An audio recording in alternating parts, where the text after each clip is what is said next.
Good evening and welcome to another big night of football here on Solent Sports News Midweek Live. With the football season well and truly back up and running after the short break for internationals, there's something of a glut of game action to get stuck into across the English Football League. Fixtures taking place in the EFL Championship, League One, League Two and non-leagues this evening. Also tonight, there are some huge matches involving our British teams. Arsenal, well, they'll be licking their wounds after suffering their first loss of the season in the Premier League. So how will they react against Shakhtar tonight? Aston Villa have already truly announced themselves on the European stage with victory against Bayern Munich 3 weeks ago. But will they come unstuck at home to Bologna? Elsewhere, there are matches involving Juve, Real Madrid and PSG, and we will have them all covered right here. We'll keep you updated with the goals as they go in and react to the biggest stories of the evening. So sit back, relax, and enjoy the next 2.5 hours of uninterrupted sports updates, courtesy of sports journalism students at Southampton Solent University. This, ladies and gentlemen, is Solent Sports News Midweek Live. Okay, so let's kick this off then with a little bit of team news from across the Sky Bet Championship. First of all, we're going to Deepdale to hear from Joey Rapley. He'll be reporting on Preston against Norwich City. Joey. Yeah, good evening, everyone. I am live from Deepdale, just over 10 minutes away from kickoff here. Let's kick you off with some team news. It is three changes for Preston from the weekend. They have playing a three at the back, but in goal first is Freddie Woodman. Their three at the back consists of Jordan Storey, Liam Lindsay, and Andrew Hughes, with Kane Kessler-Hayden and Robbie Brady this evening's wing-backs. Alison McCann and Ben Whiteman hold down the midfield, with Dwayne Holmes making his 50th Preston appearance just in front of them this evening. A front two of Leeds Loney, Sam Greenwood, and Emil Rees-Jacobsen look to score goals for Preston this evening. As for their visitors, Norwich City, they make just the one change from the weekend's 1-1 draw away at Stoke, with George Long keeping his place in the side whilst Angus Gunn remains strained. Back four is unchanged with Callum Doyle, Jose Cordoba, Shane Duffy and Kenneth Fisher. Places Kenny McLean makes his 241st Norwich appearance this evening, with Ben Slimani partnering him. Borges Sainz, Emiliano Marcondes making his full debut for Norwich City this evening, and Ante Cernach to support Josh Sargent in their quest for points this evening. Back to you. Thank you very much to Joey. So he'll be keeping an eye, as he says, on Preston against Norwich City at Deepdale. Well, also in the Championship tonight, Stoke City taking on Bristol City at the Bet 365. Watching this one for us is Charlie Bender. Yeah, thanks, Will. Good evening, everyone. So today, Bristol City, have made the trip to the Bet 365 stadium. It's a cold night at Stoke. You know what everyone says about that. Very difficult. However, the team news is in now. We have the home team, Stoke, starting with Victor Johansson in goals. He just won their September Player of the Month. The defence of Ben Wilmot, Michael Rose, Ben Gibson, and Eric Bocat. And then midfield, they've gone for the 4-2-3-1. They've got Andrew Moran, Lewis Kumas, Jordan Thompson, and then Thomas Cannon up front with June Hobe and Million Manouf in midfield. Sorry about that. The Bristol City team is Max O'Leary in goals, George Tanner, Ross McCrory, Zach Viner, Luke McNally, who actually played for Stoke last season. That makes up their defence. Mark Sykes is back in the Bristol City squad after a one-match suspension. Joe Williams, Max Bird, Jason Knight make up the midfield, with Anis Mehmeti and Naki Wells providing the attack for the Robins. Thank you. Thank you very much, Charlie. Stoke against Bristol City there at the Bet 365. They're both 7:45 kickoff, so they'll be getting underway in probably about 9 minutes or so from now. There's an 8 o'clock kickoff in the Sky Bet Championship as well. QPR taking on Coventry City. QPR struggling somewhat. They're you could say the strongest team in the Championship because they're propping everyone else up, but they're only 3 places below Coventry City, who currently sit just a place above them in the drop zone. They're watching for us tonight is Abby Beatty. Abby. Yes, hello. So tonight's championship clash is between Queen's Park Rangers and Coventry City at the Lotus Road. Both teams have made key decisions in their lineup as they're both quite low down in the table. QPR are struggling with consistency this season, sitting 24th in the championship. They are looking to capitalise on their home advantage with their star midfielder returning from injury, adding creativity to their attack. We've got Ilias Chair, and the Rangers will be without midfielder Jack Colback and centre back Liam Morrison due to injuries. And if QPR win, they would move above Coventry in the table. Now, for Coventry, they've come into this match looking for their first home victory after being defeated by Preston North End. They currently sit 21st in the league with winning 20% of only their matches. The Sky Blues will be without defender Jack Bidwell, Rafael Borges Rodriguez, goalkeeper Ben Wilson, and midfielder Jamie Allen, due to all of them having injuries. But they do have Ben Sheep, who is back, their defence midfielder, who is captain their team. Both teams are in need of points to push higher up in the table, making this a crucial contest for both of them. And for QPR, they've got Paul Nardi in the goalkeeper, Jamie Doon, defender, Steve Cook, Jake Clark, Salter, Kenneth Powell, all defenders. Then they've got Sam Field, Jonathan Vaughan, midfielders, Ilias Chair in midfielder, and they've also got Karamako Dembele, midfielder, who's been loaned in. Then they've also got Paul Smith and Zan Seller. Then for Coventry, they've got Oliver Davin, goalkeeper. Then they've got Milian van Urik with their right back. Then they've got Joel, again, apologise for the name, Lati Buendia, centre back, Bobby Thomas, Lewis Binks, centre back. Then we've got Jay Da Silva, left back. But then Ben Sheaf is back, and then Josh Eccles, centre midfield, Jack Rudini, centre midfield. Then we've got Haji Wright, left back, and Brandon Thomas Asante for their centre forward. Thank you very much there to Abby, who's keeping an eye on QPR against Coventry, an 8 o'clock kickoff in the Championship tonight. So those games in the Championship this evening, Cardiff taking on Portsmouth, that's a 7:45 kickoff. Leeds against Watford is also a 7:45 kickoff. Oxford take on Derby. Preston against Norwich, as we heard from Joey.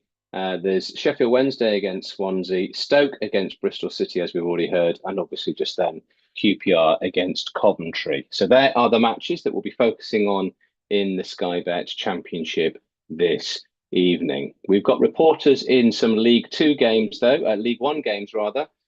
First of all, Wrexham, who are doing well at the top of League 1, taking on Huddersfield Town at the Racecourse Ground. They're watching for us is Tom Scroston. Thanks, Will. I'm at the racecourse this evening as League One promotion hopefuls Wrexham and Huddersfield face off, in which proves to be an exciting affair. As for Wrexham, the Welsh outfit has been a rapid rise from last few years under the ownership of Ryan Reynolds and Rob McElhenney to look for their third straight promotion this year. Whilst for the visitors, former Premier League outfit look to return to the Championship after relegation last season. As for team news, Wrexham are unchanged from last time out, lining up in the 3-5-2 formation with Arthur Unconco in goal, Ryan Barnett, Uge O'Connell, Dan Scarr, Thomas O'Connor, and James McLean making up the back five. Whilst in midfield, we've got Andy Cannon, George Dobson, Elliot Lee. Whilst up top, we've got Paul Mullin and Ollie Palmer. Whilst for Huddersfield, they line up in the same formation with Jacob Chapman in goal, Matthew Pearson, Tom Lees, and Nigel Sello-Longweek as the back three. Plus, Ollie Turton and Mikael Miller are fullbacks, with David Kasunu, Herbie Kane, and Ben Wiles in midfield, with the front two being Bojan Brodolovic and Callum Marshall. Thanks very much there to Tom, watching Wrexham against Huddersfield Town at the Racecourse Ground tonight. Well, that, of course, is a match second taking on sixth. Just below them in seventh is Lincoln City, and they're away tonight at the team in 22nd, which is Crawley Town. And there for us, watching at the Broadfield Stadium, Chloe Jones. Thanks, Will. Yeah, so as you said, watching Crawley Town versus Lincoln City here at Broadfield Stadium. Also, as you mentioned, there's quite a big league gap for them. So we've got Crawley Town currently 22nd. They're 1 point below Shrewsbury and 3 points above Cambridge. And then we've got Lincoln City currently 7th in the league, on par with points with Huddersfield and Barnsley, who are both on 11 games, whereas Lincoln has 10. So definitely looking to prove something today to try and get ahead of them, jumping into 6th. In terms of obviously the home side, Crawley Town, they obviously won League Two playoffs last season, a promotion into League One this season, but they aren't doing too well in terms of their start in League One. They're currently going into tonight with 6 consecutive defeats. They also have a fairly new manager, Rob Elliott, only appointed at the start of this month, so it is his 4th fixture with them. So definitely looking to kind of prove something there. With Lincoln City, obviously they were promoted to League One in 2019, so they've been around a while. It does mean that they haven't played Crawley in 5 years though. And their last match against them ended in a 3-0 win for Lincoln. So obviously just looking to kind of improve that and kind of prove that they are still better than Crawley. And then onto team news. They might be very different in terms of the league places, but they are very similar in terms of their team news. So they're both doing 3 changes from their Saturday lineups, in which they both lost. So for Crawley Town, we've got Josh Flynn and Jay Williams returning after serving their respective suspensions, and they will be replacing McKenna and also Quitima. And then they also are taking off Harry Forrester, who scored their only goal on Saturday, and they are replacing him with Armando. And then as for Lincoln City, obviously, as I mentioned, 3 changes from the Saturday lineup. They are taking off Bailey Cadamarteri. They are also taking off Jack Moylan, and they're also taking off Connor McGrandles, and they're replacing them with Draper, Ring, and Hamilton. So they also have both goal scorers from each team. They're all both starting on the bench. So Forrester scored for Lincoln, and then we also had Forrester scored for Crawley, and then Cadamarteri scored for Lincoln. But yeah, it's Crawley Town versus Lincoln City at Broadfield Stadium tonight in this foggy weather. Thank you very much there to Chloe, who's keeping an eye on some League One action for us this evening. Okay, we're going to drop out the Football League briefly and round up a couple of other localish teams that are in action for us that we've got reporters at. First of all, to National League South. Again, 7:45 kickoff, so it'll be getting underway in a moment or so. Chesham United taking on Chippenham Town at the Meadow. Jamie Olezinski's watching for us. Hello, Will, and good evening all. In fact, you've timed this perfectly. Kickoff has just happened, but I'll run you through the teams regardless. It's 15th versus 16th in the National League South today. 2 sides that haven't met since early 2017. It's just on the attack for Chippenham. He's part of the Chippenham front 3 that includes himself and Leon Gravata, a midfield 3 for Chippenham of Joe Andrews, Tom Mayhew, and Luke Haynes, and then a back 4 for Chippenham of Will King, Freddie Grant, Lewis Colwell, and then Will Henry in goal. Chesham make 3 changes to their side that lost their last match. Ben Good keeps his place in goal. It's a back 4 of Lewis Rolfe, Steve Brown, Connor Stevens, and a left back. And then a midfield 3 of Ashley Lodge, Brad Clayton, and Jack Connors, and a front 3 of Samson Easton, Nathan Minhas, and Mitchell Weiss. This game, the last time these 2 sides played, finished 3-1 apiece. So hopefully, there's some goals today. Let's certainly hope so. Jamie Olezinski there watching Chesham against Chippenham Town at the Meadow in National League South. Thank you to Jamie. And then a tier or 2 below in the Southern Premier League South, AFC Totton are taking on Taunton Town at the Snow Stadium this evening. And there for us is John Duncalf and Zach Miller. First of all, be hearing from John Duncalf. John. Yes, hello, Will. We are underway here at the Snow Stadium where title chasing Totton are facing 11th place Taunton Town. But Taunton shouldn't be made for their league place because they're unbeaten in 7 league games, with 4 of them being in the FA Cup and FA trophies. Team news for AFC Totton. It is unchanged from the 1-1 draw against top of the league Bristol City on Saturday, with Josh Gould retaining his place, Joe Oster, Sam Magri, Adam Tommaso, Ethan Taylor, Charlie Austin, Rodin Collins, new signing from Torquay United on Friday, Luke Bennett, Penny Lee and Tom Blair and Tega Agbahiri making up the lineup. As for the Peacocks, Adam Parts is in goal. Eddie Jones, Oliver Woodhouse, Kobe Down, Tom Harrington, Thomas Smith, JP Hobson, Alfie Molden, Jaden Nielsen, and Jay Mousinci and Morgan Lewis make up the lineup.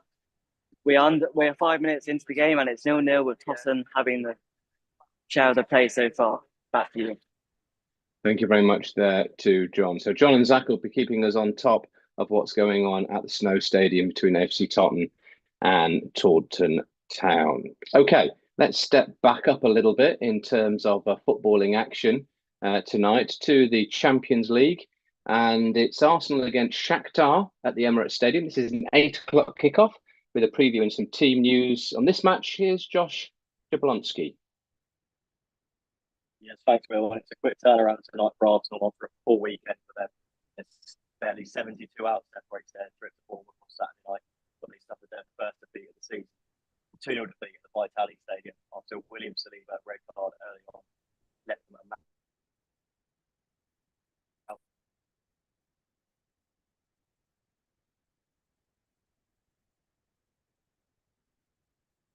Looks like we've got a few connection problems there with Josh. We'll get the update from him in a moment or so, but unfortunately, his line has become slightly distorted there at the Emirates tonight.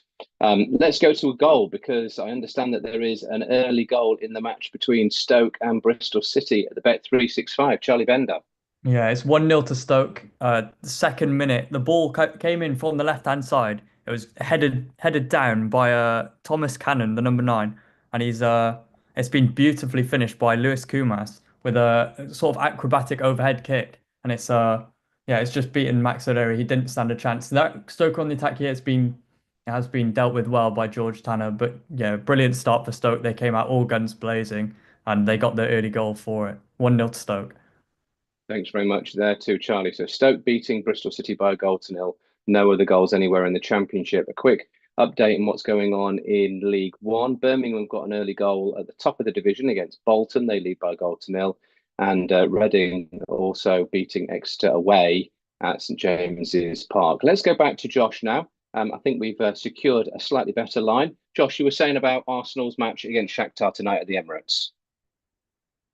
Yeah, sorry I cut out there. So I'll go back to the lineup again. So Ryer's in goal, back four, White, Saliba, Gabriel and Calafiori.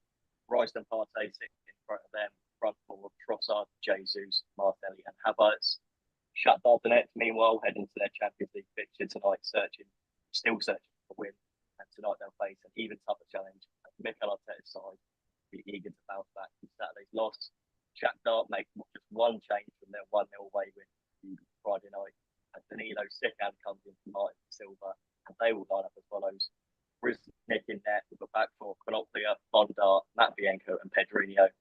Kriskiv, Sudakov and Bondarenko form a midfield three with front three, Zubkov, Eguinaldo and Sikan. At the Emirates Stadium tonight, it's Arsenal versus Shakhtar Donetsk in the Champions League. Excellent stuff. Thanks very much, Josh. I think we got the end of that quite nicely. So they'll be certainly looking to see if they can bounce back after that first defeat of the season away at Bournemouth. Okay, still in Champions League action this evening. Move from Arsenal to Aston Villa, slightly further down the pecking order, slightly further down the alphabet, but nonetheless a huge game for the Villains, taking on Bologna at Villa Park. Watching for us, Nathan Rawlings. Yes, thanks, Will. Good evening, everyone. Big game here in the Champions League between the claret blue of Aston Villa and the red and blue of Bologna. Big team news then for Villa. John Duran starts up front. Ollie Watkins is on the bench. I'll run through the rest of the lineup. Emi Martinez in goal. Left back Ian Matson, the centre back pairing of Pau Torres and Diego Carlos. Esri Konsa is at right back. Two centre mids then are Yuri Tielemans and Andre Onana. Left mid, John McGinn comes back into the lineup. He captains the side. Behind the striker is Morgan Rogers. On the right side is Leon Bailey. And as I said, up front, John Duran. For Bologna then, in goal, you have the pole of Skorupski. The defence reads Likianis of Greece, Lukumi, Captain Sam Bukema of the Netherlands, and Stefan Posch. The holding midfielder then is Remo Freuler, with just in front of him Kasper Urbanski and Giovanni Fabian, one of only two Italians in the side. Left wing, you've got Dan and Joy. Right wing, the other Italian, Riccardo Orsolini. And up front, Dutch striker Thijs de Linge. On the bench for Bologna, interestingly, you've got Samuel Illing Jr. on loan from Aston Villa. Of course, yet to make an appearance for the Birmingham side, but if he comes on, it'll be interesting to see what he does. But yeah, should be a good game, Will. I certainly hope so. I think it probably will. Aston Villa certainly enjoying life in the Champions League so far this season. We've got another goal, an early one in the Championship. I think this one has gone in at Deepdale. Which team has it gone to, Joey Rapley? Yeah, it is 1-0 to Preston North End, and the goal came from the penalty spot. It's Sam Greenwood who tucked it away, but initially it's probably Brady with the ball on the left-hand side, who just played a lovely ball in behind, and then Milrees Jakobsen has raced onto it and beaten standing goalkeeper Long, brings him down in due course. Right, Jakobsen gives the penalty to Greenwood, steps up, sends George Long away, and Preston take an early lead here. Preston 1, Norwich City 0. You can hear the delight in his voice, can't you, as Preston take an early lead against Norwich City. Incidentally, they may have got one, Stoke may have got one, so we may have got goals in 2 of our 3 Championship matches so far. The other one, of course, at 8 o'clock kickoff. But there's also been 2 goals against for Leeds against Watford tonight. They scored 2 against Sheffield United, of course, last Friday night. And tonight, Ramazani and Aronson have scored in the opening 7.5 minutes for Leeds United, who are looking good near the top of the Championship table. And without even 8 minutes on the clock, they lead Watford by 2 goals to 0. Okay, back to the Champions League tonight then. We've heard about Arsenal and Villa. Let's hear about Juventus, who are taking on Stuttgart at the Allianz Stadium. Watching this one for us here on Solent Sports Midweek Live is Ollie Price. Ollie. Hello, everybody. I'm lucky enough to be watching over the Juventus Stuttgart game at the Allianz Arena in Turin, Italy. We have some team news for you. I'll start with the home side, Juventus. We've got Mattia Perin in between the sticks, a back 4 of Nicolo Savigna, Pierre Kalulu, Danilo, who captains the sides, and Juan Cabal rounding off the back 4. Then just in front of them, we have Nicolo Fagioli, and then leading in as a midfield 4, a Francisco Conceição, Weston McKennie, who was a doubt for the game, but has managed to make sure he is fit. Next to him will be Douglas Luiz, Kenan Yildiraz, and then leading the line is Dusan Vlahovic, who is looking to score his 3rd goal in 3 games in the Champions League. Now for Stuttgart's team, in that you have Alexander Nubel with Maximilian Mittelstadt, Julian Chabot, Anthony Rollart, and Joan Wagnerman is the back 4, with 2 sitters, which in a key midfield battle against 3, with Angelo Stiller and Atkan Kazaror, who captains the side. You have Jamie Lewin, Denise Undav, who is a key player for Stuttgart tonight, Enzo Millamot, and Emilian Demirovic, who leads the line. I think it's going to be a tough one, but I think Juventus has got this. Back to you, Will. Thank you very much there to Ollie, who's keeping an eye on Juventus against Stuttgart in the Champions League tonight. Incidentally, it's worth letting you guys and girls know that in the 5:45 kickoffs, because of course we still do have those in the Champions League, the group format may have changed, but we do still very much have the early kickoffs as well. There was one between Monaco and Red Star Belgrade tonight that ended 5-1 to Monaco. Brace of goals for Minamino, and Bolo also scored, so did Singo. And I think there was a last minute goal by Akiluche as well. There was no more than a consolation for Ndiaye for Red Star. That was one of the 2 early kickoffs. In the other one, AC Milan beat Club Bruges, or Brugge, by 3-1. The goals coming from Regingers, who got 2. And there was also an early goal from Christian Pulisic as well. Sabe getting the consolation for the Belgian side. So 3-1 AC Milan beating Club Bruges and 5-1 Monaco beating Red Star Belgrade. Let's go back to our games in the Champions League where we have reporters. PSG taking on PSV. It's PS something against PS something else at the Parc des Princes. Watching for us is Cameron Moody. Yes, hello, Will. Evening. PSG are hosting PSV tonight in what should be an interesting encounter. PSG will be looking to recover from their previous result in the Champions League, where they suffered a 2-0 defeat to Arsenal at the Emirates. Team news has come in, and PSG will start with Donnarumma in goal. The back four will consist of Achraf Hakimi, Marquinhos, Pacho, and Nuno Mendes at left back. It will be a midfield three of Warren Zaire-Emery, João Neves, and Ruiz. And then the front three will consist of Ousmane Dembele, Lee Kang-in, and Ligue 1 top goal scorer Bradley Barcola. PSV tonight start with a similar side from their last game. Benitez will begin in goal. Mauro Junior, Ryan Flamingo, Boskagli, and Matteo Dams make up the back four.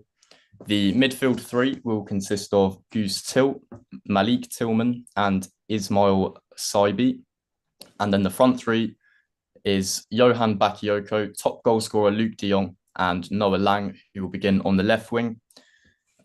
This is PSG's first ever European meeting with PSV tonight, and PSV have only won 2 out of their 18 visits to French side in major European competition. So it should be interesting tonight. Should be indeed. Thanks very much there to Cameron. That game, of course, like the others, is kicking off in a couple of minutes' time. Incidentally, just to update you on 1 or 2 goals that have gone in games involving our local teams down here in the South. In the National League South, there's been a goal in the game between, sorry, not in the National League South, in the Southern Premier League South, there's been a goal in the game between Winchester and Gloucester. Winchester 0, Gloucester 1, 10 minutes gone in that one. And also there's now been a couple of goals between Frome and Bolton Hersham. That's currently 1-1 in that match. No goals elsewhere, but we'll keep our eyes and ears on it very much so. Excuse me. Goals as they go in across the non-league. One other goal, incidentally, in the National League. Eastleigh are away at Dagenham and Redbridge tonight, and after 10 minutes, Niall Mayer has scored his first goal of the season for Eastleigh. They are a goal to the good. Okay, back to the Champions League then with our last team news and a little bit of brief introduction. Real Madrid taking on Dortmund at the Stadio Santiago Bernabeu. Ben James watching this one for us. Good evening, everyone. Thanks for joining me tonight at the Santiago Bernabeu. Tonight, we have a rematch of the 2024 final in which Real Madrid came out 2-1 victors.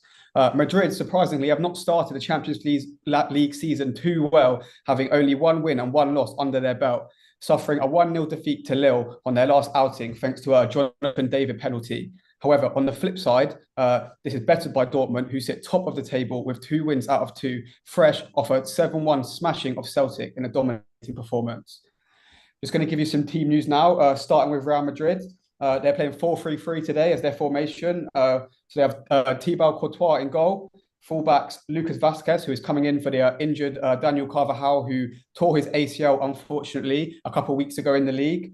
Ferland Mendy, the other fullback, Eder Militao, Antonio Rudiger as centre-halves, the midfield three of Federico Valverde, Luka Modric, who's wearing the captain's armband tonight, and then we have Jude Bellingham. Up top, we have Kylian Mbappe, and either side of him, Rodrigo and Vinicius Jr. Onto the Dortmund team sheet now. They're playing 4-2-3-1, starting with Gregor Kobel in goal, fullbacks of Julian Ryerson, Rami Bensebaini, Nico Schlotterbeck, Nicolas Soule. Their 2 holding midfielders today are Marcel Sabitzer and Felix Nemecha. The 3 attacking midfielders, we have Jamie Bino Gittins, who scored 2 against Celtic last week. We have Julian Brand in the 10, who is wearing a captain's armband today for Dortmund. Donyell Marlon, and then up top on his own, we have Serhou Guirassy. We're hoping this game can be as exciting as the Champions League final last year. Thank you. Back to you, Will.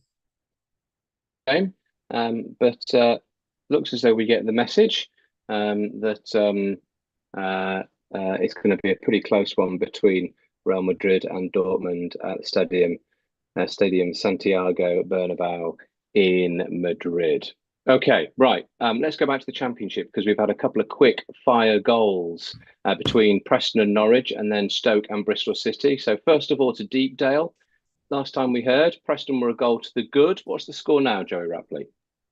Yeah, it is 2-0 to Preston, Will. And yet again, Norwich have themselves to blame as young right back Kellen Fisher gives the ball away in midfield position, allowing Emil Rees-Jakobsen to break through the Norwich defence, lay it to the right-hand side and finding the American Dwayne Holmes, who on his 50th appearance for Preston this afternoon, fires past George Long in the Norwich City goal to double the Lily White's lead. It is Preston 2, Norwich City 0. Excellent. Thanks very much to Joey. Let's then go to the Bet365. Stoke were beating Bristol City by 1-0. That was then. But what is the case of this is now? Over to Charlie Bender. Well, it is Stoke 2, Bristol City 0. The goal came from a pretty poor pass from Jason Knight, passing it back to Luke McNally, but he was forced to make a heavy challenge on Milian Manouf, and he played the ball through to Lewis Kumas, who had a shot, but the shot has gone across the face of the goal, and it was tapped in by Andrew Moran, making it his second goal of the season. Stoke 2, Bristol City 0.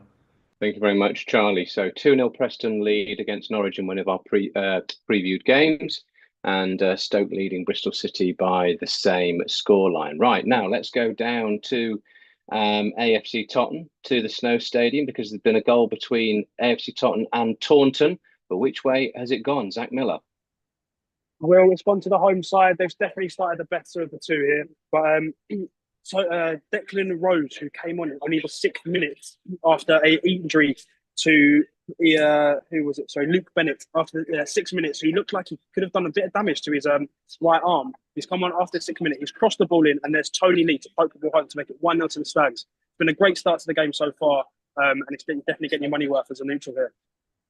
Absolutely. You don't expect necessarily really early goals, but that's exactly what they've got in the Southern Premier League South tonight. AFC Totton beating Taunton by 1-0. Okay, let's go back to the Sky Bet Championship then. Couple of minutes in, we should have the first of the action between QPR and Coventry. Watching this one for us at Loftus Road is Abby Beatty. Abby. They've just got a corner kick coming in for at the minute. Just waiting for him.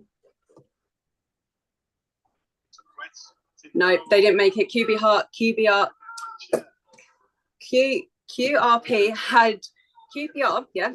did have a corner kick, but just missed it to the left side of the goal.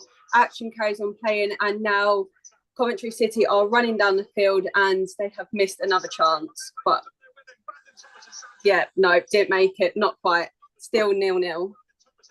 Thanks very much, Abby. In the early stages in that match between Queen's Park Rangers and Coventry City. Okay, let's take a bit of a check-in in Sky Bet League 1 then. In 7:45 kickoffs, Wrexham against Huddersfield at the Racecourse Ground. Tom Scroston. Hi there, Will. Very scrappy game so far here. There's been real contrast in styles, really. Huddersfield try to play out from the back, while Wrexham are very direct, trying to find Paul Mullen and James are playing down the channels. To be expected, Huddersfield had the possession, but Wrexham, even though they only average 42% possession this season at home, they are one of only two teams with a 100% record in the EFL. So very little chances here, but still 0-0. Thanks very much to Tom. So 0-0 currently between Wrexham and Huddersfield. How about in the game between Crawley and Lincoln then at the Broadfield Stadium? Chloe Jones.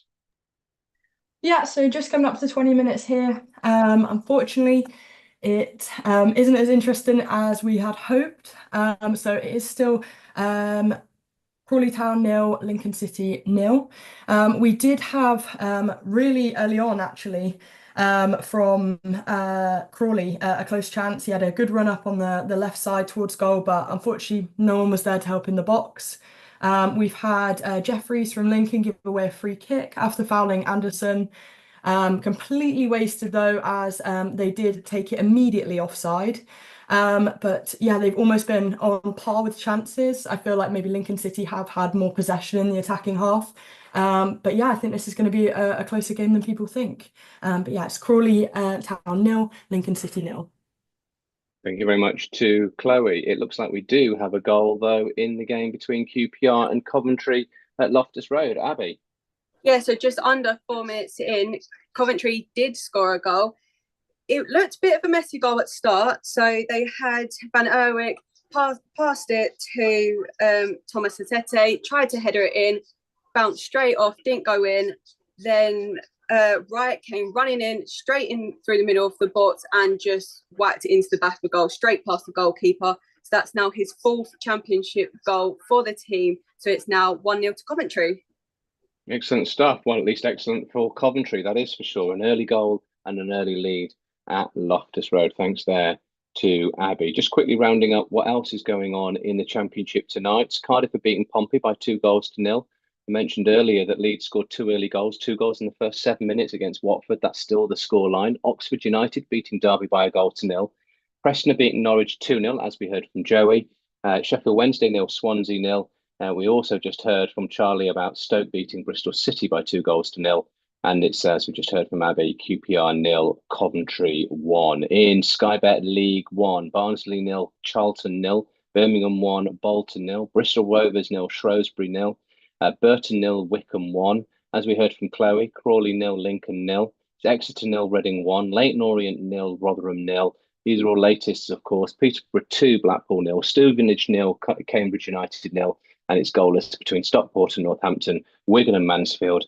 And as we're hearing from Tom, Wrexham 0, Huddersfield 0. In Sky Bet League 2, these are latest. Midway point in the first half. AFC Wimbledon 0, Morecambe 0, Barrow 1, Notts County 0.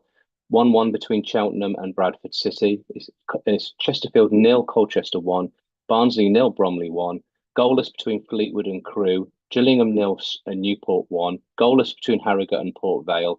It's MK Dons 1, Accrington 0. Salford 1, Swindon 0. Tranmere 0, Grimsby 0. And it's Walsall 1, Carlisle United 0. Now, I believe that we might have had another goal in the game between Dagenham and Redbridge and Eastleigh. In fact, just looking down the score lines, yes, we have. So they've played, about 23, 24 minutes there. And it's Dagenham and Redbridge 1, Eastleigh 1 in the National League. Other games worth keeping an eye on, of course, are down in the National League South, where the likes of Eastbourne are beating Hampton and Richmond by 1-0, and Truro beating Farnborough by 1-0. Okay, back to the Champions League then. 8 or 9 minutes into these games? First of all, to Josh, who's watching Arsenal against Shakhtar at the Emirates Stadium. How have the first 8 or 9 minutes gone, Josh? Yeah, it's been all Arsenal the first couple of first sort of 5-10 minutes. 10 minutes in, it's still 0-0. But Arsenal dangerous corners as they always are. A couple of corners have come in that trouble to keep. Calafiori's had one that's dropped down and it just skied it over the bar. But still 0-0 so far. 10 minutes gone. Thanks very much to Josh. On to Aston Villa then, taking on Bologna at the Villa Park. How have the early exchanges been, Nathan? It's been a back and forth game, still 0-0, 8 or 9 minutes in. As I said, back and forth. Aston Villa, a couple of corners, whipped in by Yuri Tielemans, cleared fairly easily by Bologna. The Bologna striker, Thijs de Linga, actually forced a very good save from Emi Martinez after a reverse pass was played in by winger Dan Joy. Both teams enjoying a nice amount of possession, as I said, back and forth. No really clear-cut chances as of yet, but still early in the game. 10 minutes gone, 0-0. Thanks very much to Nathan. So goalless between Arsenal and Shakhtar, goalless between Aston Villa and Bologna. Any goals or any sniff of any goals at the Allianz Stadium between Juve and Stuttgart? Ollie Price. Well, Stuttgart have actually come out of the blocks firing. I didn't expect to see them start so sharply. Undav is playing their midfield off the park right now, and the press from Stuttgart has been really impressive, and Juve haven't had an answer for it at the moment, but still goalless, 0-0 at the Allianz Arena. Thanks very much to Ollie. Okay, the game of the acronyms, PSG against PSV at the Parc des Princes. Early stages, I know, but what has there been to report on? Cameron Moody. No real clear-cut chances so far, Will. PSG have been the much brighter team, as you'd probably expect in the opening 10 minutes or so. Had a lot of possession, but no real clear-cut opportunity as of yet. PSV really struggling to get out of their own half at the moment, but nothing to report on just yet. Fair enough, early stages, and of course that's often the way in these Champions League matches. They can start a bit cagey. Second half, a lot of these matches do tend to come to life, and as and when they do, we'll be back to Cam. Last of all, in terms of our Champions League featured matches tonight, Real Madrid against Dortmund at the Santiago Bernabeu. Ben James. Thanks, Will. Still 0-0 here at the Bernabeu. It's been a bit of a cagey start. No real clear-cut chances. Dortmund had a half chance. Bino Gittins drove down the wing, played a pretty delightful ball actually onto the feet of Garassi, but his half volley was straight into Courtois' arms. The last 5 or so minutes, Madrid have started to grow into the game. They've had 2 free corners. They're starting to pin Dortmund back a bit, as you would expect. Them coming out fast at their home venue, but as it is at the moment, it's still Madrid 0, Dortmund 0. Thanks, Ben. Okay, so 12, 13 minutes gone or so in those matches, all goalless so far. Incidentally, I didn't tell you the other matches going on other than the ones that we are featuring.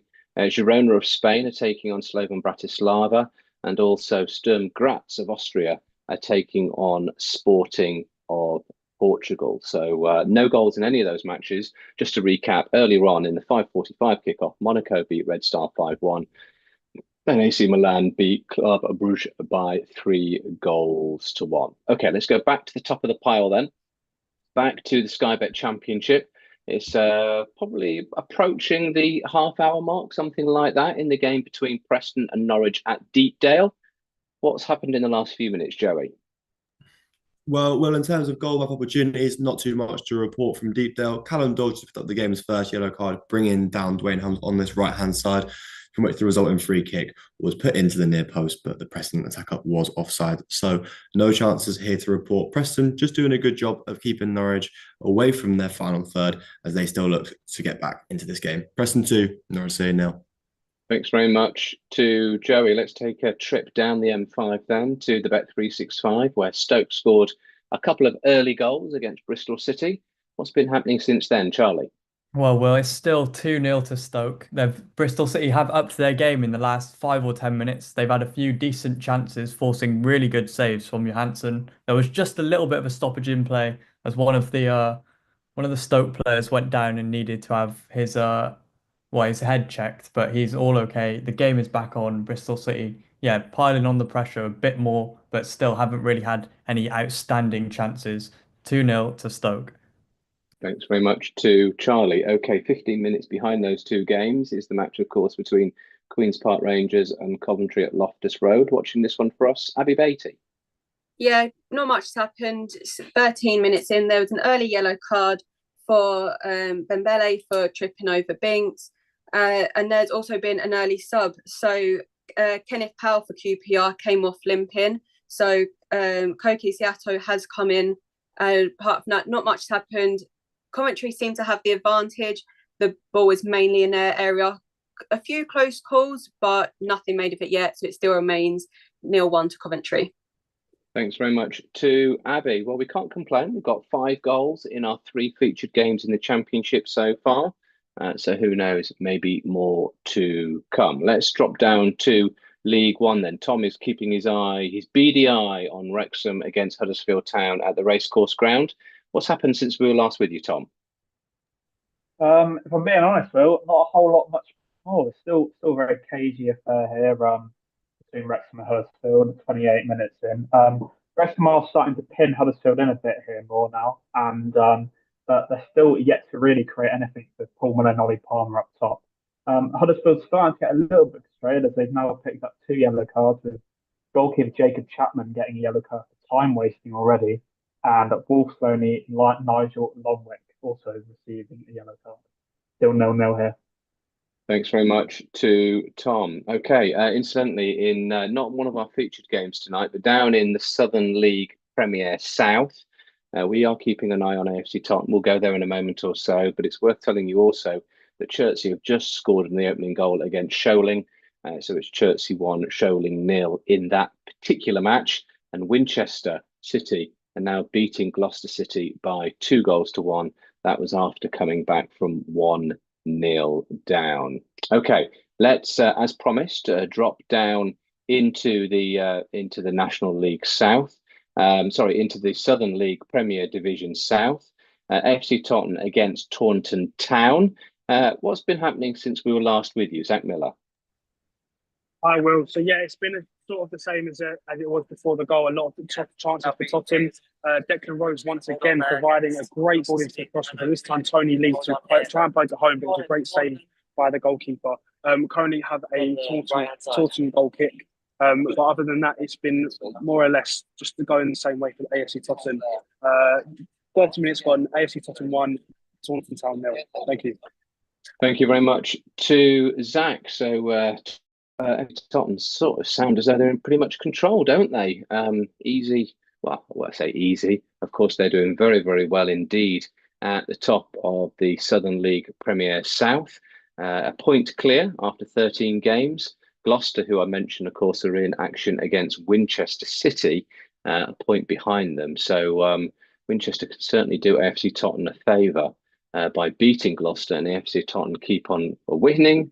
Then that'll be their 8th victory of the season so far. Let's see what happens with that. Of course, any goals that go in, we'll bring them to you here on Solent Sports News Midweek Live. Okay, on to the Champions League then. Let's have another little roundup around what's been going on in the UEFA Champions League tonight.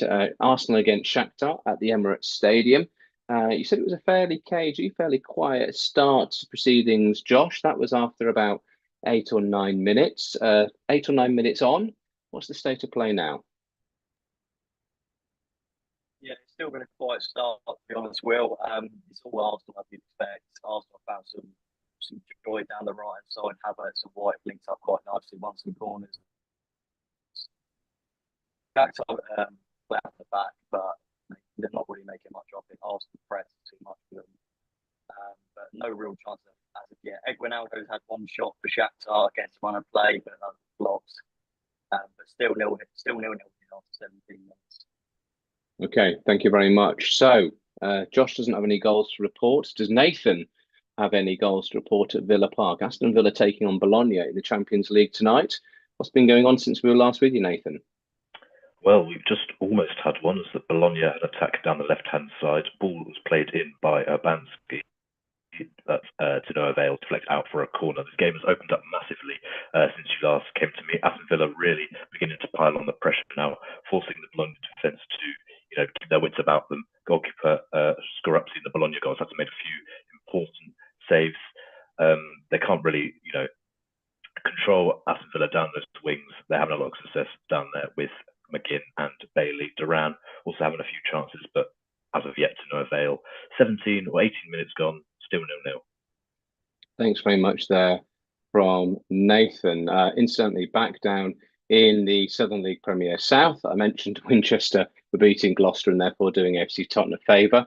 They're beating them by 2-1, while Gloucester have just scored their second. So in that match, it's now 2-2. Okay, on to Juventus against Stuttgart at the Allianz Stadium. Watching this one for us, Ollie Price. Yes, Will. So basically, it's been quite a feisty affair. It all stemmed from Dusan Vlahovic. He made a bit of an ugly challenge on one of the back four of Stuttgart, and Stuttgart did not like that at all. So there's been a lot of free kicks given both ways, and it's been end to end, really. Really interesting contest so far, but still no goals, 0-0. Well, no goals in any of our 3 opening featured Champions League matches tonight. We're pinning a whole load of hope on Cameron, watching PSG against PSV at the Parc des Princes. Anything to report, Cam? Unfortunately not, Will, although PSG have gone very close over the last 10 minutes or so. They've definitely been the better side in the opening 20. Ousmane Dembele's actually just hit the bar from 6 yards out. Great ball to the back post, I believe, from Fabian Ruiz. And Dembele, 6 yards out, he tried to meet it on his right foot and it smacked the crossbar. Bradley Barcola had a good opportunity about 5 minutes earlier. Another good ball in behind the defence, and he took a right-footed shot which curled just past the post. But PSG look like they're getting closer. I wouldn't be surprised if we've got a goal here soon, Will. 19 minutes, it's PSG 0, PSV 0. Excellent. Thanks very much to Cam. And last but not least, in terms of our feature Champions League games tonight, Real Madrid against Dortmund. What's been happening at the Stadium Santiago Bernabeu? Ben James. Unfortunately, Will, I can't bring you a goal either. However, Dortmund are starting to really get into this game. Jamie Bino-Gittins, their left winger, is looking like their most dangerous outlet tonight. Interestingly, if he scores tonight, he'll be the youngest ever Englishman to score against Madrid. The current record holder of that being Alan Smith, who scored against the Spanish outlet in 2001. Everything is going to him at the moment. He's probably had the most of the ball out of everyone. But at the moment, it's still quite a cagey affair. The midfield's quite open, but Dortmund are definitely starting to get back into this game. However, at the moment, it is still Dortmund 0, Madrid 0. Thank you, Will. Great start. Love that very much. Gittins, if he scores against Real Madrid tonight, the youngest Englishman to do so. Well, he's certainly had a decent impact, hasn't he, at Dortmund in his relatively young career. Let's see whether or not he can make an impact tonight. Okay, back to the Championship, back to the pile in terms of the top of the pile in terms of our reporters around the grounds here on Solent Sports News. If you're just tuning in, welcome along. We have reporters in the Sky Bet Championship tonight, League One, the National League South, the Southern Premier League South, and of course, as you're just hearing, in the UEFA Champions League tonight. We've got a dozen or so reporters up and down the grounds and around the country. One of those is Charlie Bender, who's watching Stoke City against Bristol City at the Bet365. Last we heard it was 2-0 to Stoke, but Charlie, almost a third goal in your game, yeah? Yeah, well, it's still 2-0 to Stoke, but Bristol City have absolutely piled the pressure on. They had a string of about 3 or 4 corners, one of which a beautiful ball to the edge of the box from Joe Williams, who took the corner, came to Max Bird, who smashed it. It was going to the top right-hand corner, but Victor Johansson pulled out a phenomenal stop, reaching fingertips, pushed it wide. And in the next corner, the ball came in again, but this was from the other side of the pitch.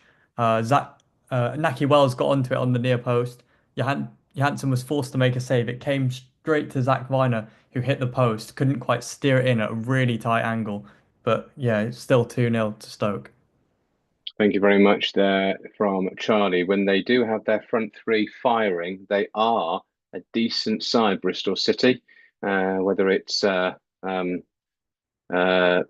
Wells, whether it's Knight, whether it's Sykes, whoever it is, but tonight they haven't been able to manage to get the ball in the back of the net just yet, and they trail Stoke by 2-0. The other 2-0 scoreline that we did have in the Championship was Preston against Norwich. 5 or 6 minutes, perhaps, maybe 7 before half time. What since we were last with you, Joey? Well, similarly here to the Stoke Bristol City game, Norwich City also finding ways back into the game now, yet to come to any avail in terms of goals. However, there has been plenty more opportunities for those. If it wasn't for Preston striker Reece Jacobson, Josh Sargent would have had a free header on the edge of the 6-yard box. So it was very good defensive work from him. Other than that, away from goal mouth action, we have had 3 yellow cards since you last see me. One for both captains in Kenny McLean and Ben Whiteman, as well as Jordan Story, bringing down Josh Sargent on the edge of the box, also getting him a caution. However, Norwich City coming back into the game here, but the scoreline remains the same. Preston 2, Norwich City 0. Thank you very much to Joey. Let's go down to our other game in the Championship. This one's an 8 o'clock kickoff, so it's about 15-20 minutes or so behind the others. QPR against Coventry. What's been happening in the last few minutes, Abby? Yeah, 24 minutes in, not a lot's happened. Some great passes between both the teams. QPR have had a good chance. Sato did brilliant dribbling down the pitch, pass it to Sandfield, tried to get it in the top left corner, just went too high, hit the crossbar and bounced off. And that's all that's really much been happening in this game. So Coventry still remains 1-up. Good stuff. Thanks, Abby. So just rounding up those goals and scores. These are all latest in the Championship. With 5 or 6 minutes to go until half time, Cardiff 2, Pompey 0, Leeds 2, Watford 0, Oxford United 1, Derby 0, Preston 2, Norwich 0, as we were hearing from Joey. It's goalless between Sheffield Wednesday and Swansea. Stoke 2, Bristol City 0, as Charlie was telling us, and then Abby there just telling us about QPR 0, Coventry 1. Let's drop down to the Sky Bet League 1 then. Our featured game, our big game, if you like, near the top of the table. We were hoping for great things. We were hoping for goals. We were hoping for goal mouth action between Wrexham and Huddersfield Town at the racecourse ground. Have we had any of that in the recent minutes, Tom? Sorry to break it to you, Will, but still goalless here with both teams yet to break the deadlock. It really is all Wrexham now, though. They've had a few chances. Still yet to really test Jacob Chapman in goal, with both the wing backs for Wrexham really being influenced, basically playing like wingers with Ryan Barnett and James McLean. And you can see why they've both got a lot of assists this year, with Ryan Barnett even having the most assists in the league. But Tom Lee's been mammoth in defence for Huddersfield so far, headering everything away and not allowing Palmer and Mullen to get ahead on anything. Still 0-0 here with 14 minutes played. Well, we can live in hope, but no goals just yet between Wrexham and Huddersfield. Maybe the second half will bring that. Talking of which, time to check in with Chloe Jones, who's keeping an eye on Crawley against Lincoln City. Chloe. Yeah, well, so it's just past the 40-minute mark here. Crawley Town versus Lincoln City here at the Broadfield Stadium. Unfortunately, not got a lot to talk about, really. It's still, there's been a lot of chances from Lincoln taking more than that, but just nothing sticking. Crawley are really defending well and trying to prove why they got promoted. The most interesting thing that's happened since you last caught up with me is probably the possible penalty to Lincoln City. Ring crossed it into the box to House, but he ended up in a bit of a tussle with Toby Malarkey. House then called for a penalty, but the referee unfortunately just said it was a load of malarkey, much to his disappointment. But yeah, we'll have to see how it plays out for the half time. Very good. Nothing but a load of malarkey. That's what you get from watching Crawley in League One. Thank you very much there to Chloe. So other scores in League One. Barnsley 1, Charlton 0. These are all latest, but approaching half-time. Birmingham 1, Bolton 0. Goalless between Bristol Rovers and Shrewsbury. 1-1 between Burton and Wickham. As we were just hearing, Crawley 0, Lincoln 0. Exeter 0, Reading 2 now. Leyton Orient 0, Rotherham 0. It's now Peterborough 3, Blackpool 1. So goals are plenty in that first half there at London Road. Stevenage 0, Cambridge United 1. Goalless between Stockport and Northampton. It's Wigan 0, Mansfield 1. And as Tom was telling us, unfortunately, plenty of forward play in a rather forceful way. But Wrexham 0, Huddersfield 0 as we speak. In Sky Bet League 2, it's goalless between AFC Wimbledon and Morecambe. It's Barrow 1, Notts County 0. It's 1-1 between Cheltenham and Bradford City. Chesterfield 0, Colchester 1. Doncaster 0, Bromley 1. It's goalless between Fleetwood and Crewe. It's Gillingham 0, Newport 2. 0-0 between Harrogate and Port Vale. MK Dons 1, Accrington 0. Salford 1, Swindon 0. It's goalless between Tranmere and Grimsby. And Walsall 1, Carlisle 0. Let's go back to Joey in the Championship, watching Preston against Norwich City. There's been a chance, Joey. Yeah, there has, Will. And this theme of Norwich pushing towards getting one back is getting more and more serious. Now, this time it's Borja Sainz, the Spanish winner, who has just clipped the top of the crossbar from the edge of the box. It's Man City lonely Callum Doyle on the left-hand side of the box who cuts the ball back into the feet of Borja Sainz, who opens up onto his right foot and looks to whip it into the far corner, but it just clips the crossbar. The Canaries pushing here and Preston need half-time. Preston 2, Norwich 0. Thanks very much to Joey. Well, we have our first goal in the Champions League tonight in our featured matches. Praise the Lord. One's gone in at the Emirates, but which way has it gone? Josh? Yes, thanks, Will. And it's the home side who take the lead. Completely deserved, to be honest. Martinelli's worked so hard down that left-hand side. He keeps cutting in and beating his man. This time he cuts in and beats his man. It beats another man. Takes a shot from outside the box, a few more deflections, hits the post, and then hits the keeper and goes in. So it's an own goal from goalkeeper Riznik, but it's now Arsenal 1-0. Excellent stuff. Thank you very much. So half an hour gone. Arsenal beating Shakhtar by 1-0. Own goal from the goalkeeper. But there you are. That's what happens sometimes in football, and that's what's happening tonight at the Emirates. The Arsenal fans won't care how the goals go in, so long as they're winning, and indeed they are. So Arsenal beating Shakhtar by 1-0. Sturm Graz also losing by the same scoreline to Sporting, but other than that, no other goals gone in the Champions League yet so far, or at least that's what we think.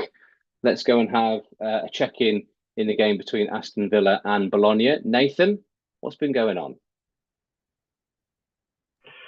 Yeah, this game has opened up massively. Interestingly, this is the first time, that these two sides have ever met in history, but there has been no feeling out process whatsoever. The game has really opened up. As I said, Aston Villa, their high press is really, having a chokehold on Bologna. They're not really able to get out of their own half. There was a slight chance maybe 10 minutes ago. Yuri Tielemans had a free kick just outside the edge of the D on the right hand side, whips it in. John Duran's header forces a save from the Bologna keeper, but the ball is cleared. Right now, as I said, all Aston Villa having a lot of success down the wings, particularly with Leon Bailey on that right hand side. He's causing the defender loads of problems. Aston Villa almost had a chance there, but the ball is cleared.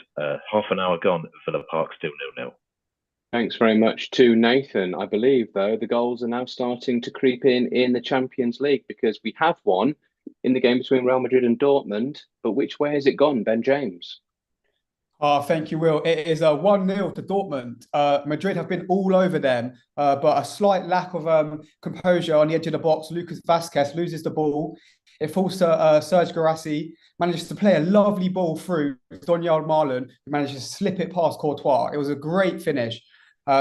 It's completely against the run of play. Madrid were starting to really dominate the midfield, everything. All of a sudden, out of nowhere, defensive mistake. And it's Dortmund 1, Madrid 0. Thank you. There you go. So goals going in at the Emirates and the Bernabeu. Arsenal winning 1-0 and Dortmund also winning 1-0. Let's quickly catch up with Ollie, who's watching Juventus against Stuttgart. 0-0 last time we heard. Any sniff of a goal from you? There was a massive chance for Stuttgart. Undav plays a lovely ball, a culture ball inside, just outside the post. And Dimirovic just has to go the other side, and he hits the post. It's maybe a good thing to save by Perrin, but I think he should have scored. But it's still 0-0. Juventus having a lot of the ball now, but no clear-cut chances yet. Okay, well, our 7:45 kickoffs are approaching half-time. We'll be going around the grounds and getting some half-time reports in a moment or so. But I believe just before half-time, there's been another goal at Deepdale. Last time we heard it was Preston 2, Norwich 0. Now what's the score, Joey? Norwich City have halved the deficit with the last kick before half-time, and is that man, Borja Science. I said they were pushing. I said he looked likely, and he is now the man to halve the deficit. It's Kellen Fisher who was at fault for the first Preston goal this evening, who puts in a lovely ball from the right-hand side, and Borja Science dives in and gets a deft touch with the end of his studs, just a wrong foot. Freddie Woodman in that Preston goal as the ball nicks off the inside of the post and into the back of the net. Norwich City back in this one at half-time. Preston 2, Norwich City 1. Thank you very much there to Joey. So half-time in that game now, 3 goals in the first half. That certainly is a decent return. Okay, let's check in with Charlie, who's keeping an eye on Stoke against Bristol City. It's half-time in that match. Sum up the first half for us then, Charlie. Well, the first half can be summed up. You could say Bristol City dominated that game. They had 18 shots to Stoke's 5. However, Bristol City had 4 shots on target to Stoke's 5 on target. So Stoke were much more clinical with their chances. Bristol City had 10 corners in that first half, but they just could not make anything of it. The Stoke's keeper, Victor Johansson, has been phenomenal. There's a reason he won their September Player of the Month. So at half-time, it's Stoke 2, Bristol City 0. Thank you very much, Charlie. More goals going in the Champions League. We've heard one from Arsenal. We've heard one from Dortmund. We've also, I think, maybe got another one, have we, at Dortmund? Oh, let's go to PSG first of all. PSG playing against PSV at the Parc des Princes. Cameron Moody. Yes, hi Will. PSV have just opened the scoring here in France. Noah Lang has just scored a lovely goal on the left-hand side. PSG were trying to work it out from the back, but they lost possession in midfield, and it broke nicely for Noah Lang on the edge of the box. He's cut in on his stronger right foot and buried it into the bottom left corner. Good start for PSV in the first half, although slightly against the run of play. But it's 1-0 PSV on 34 minutes. Well, it might be EC Paris, but at the moment it's EC Paris losing by 1-0.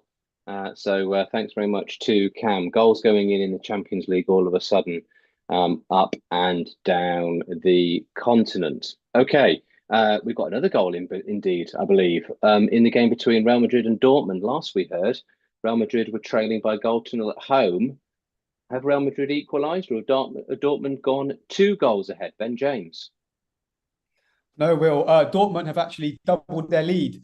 It was the danger man, the danger man, Bino Gittins, who's got the goal. It's a Daniel Marlon assist. Marlon looks like he's on fire tonight. Dortmund managed to just open up the Real Madrid midfield, played the ball out to Marlon on the right, took on Rudiger, went round him, and played a nice, simple pass across the box to Gittins, the Englishman.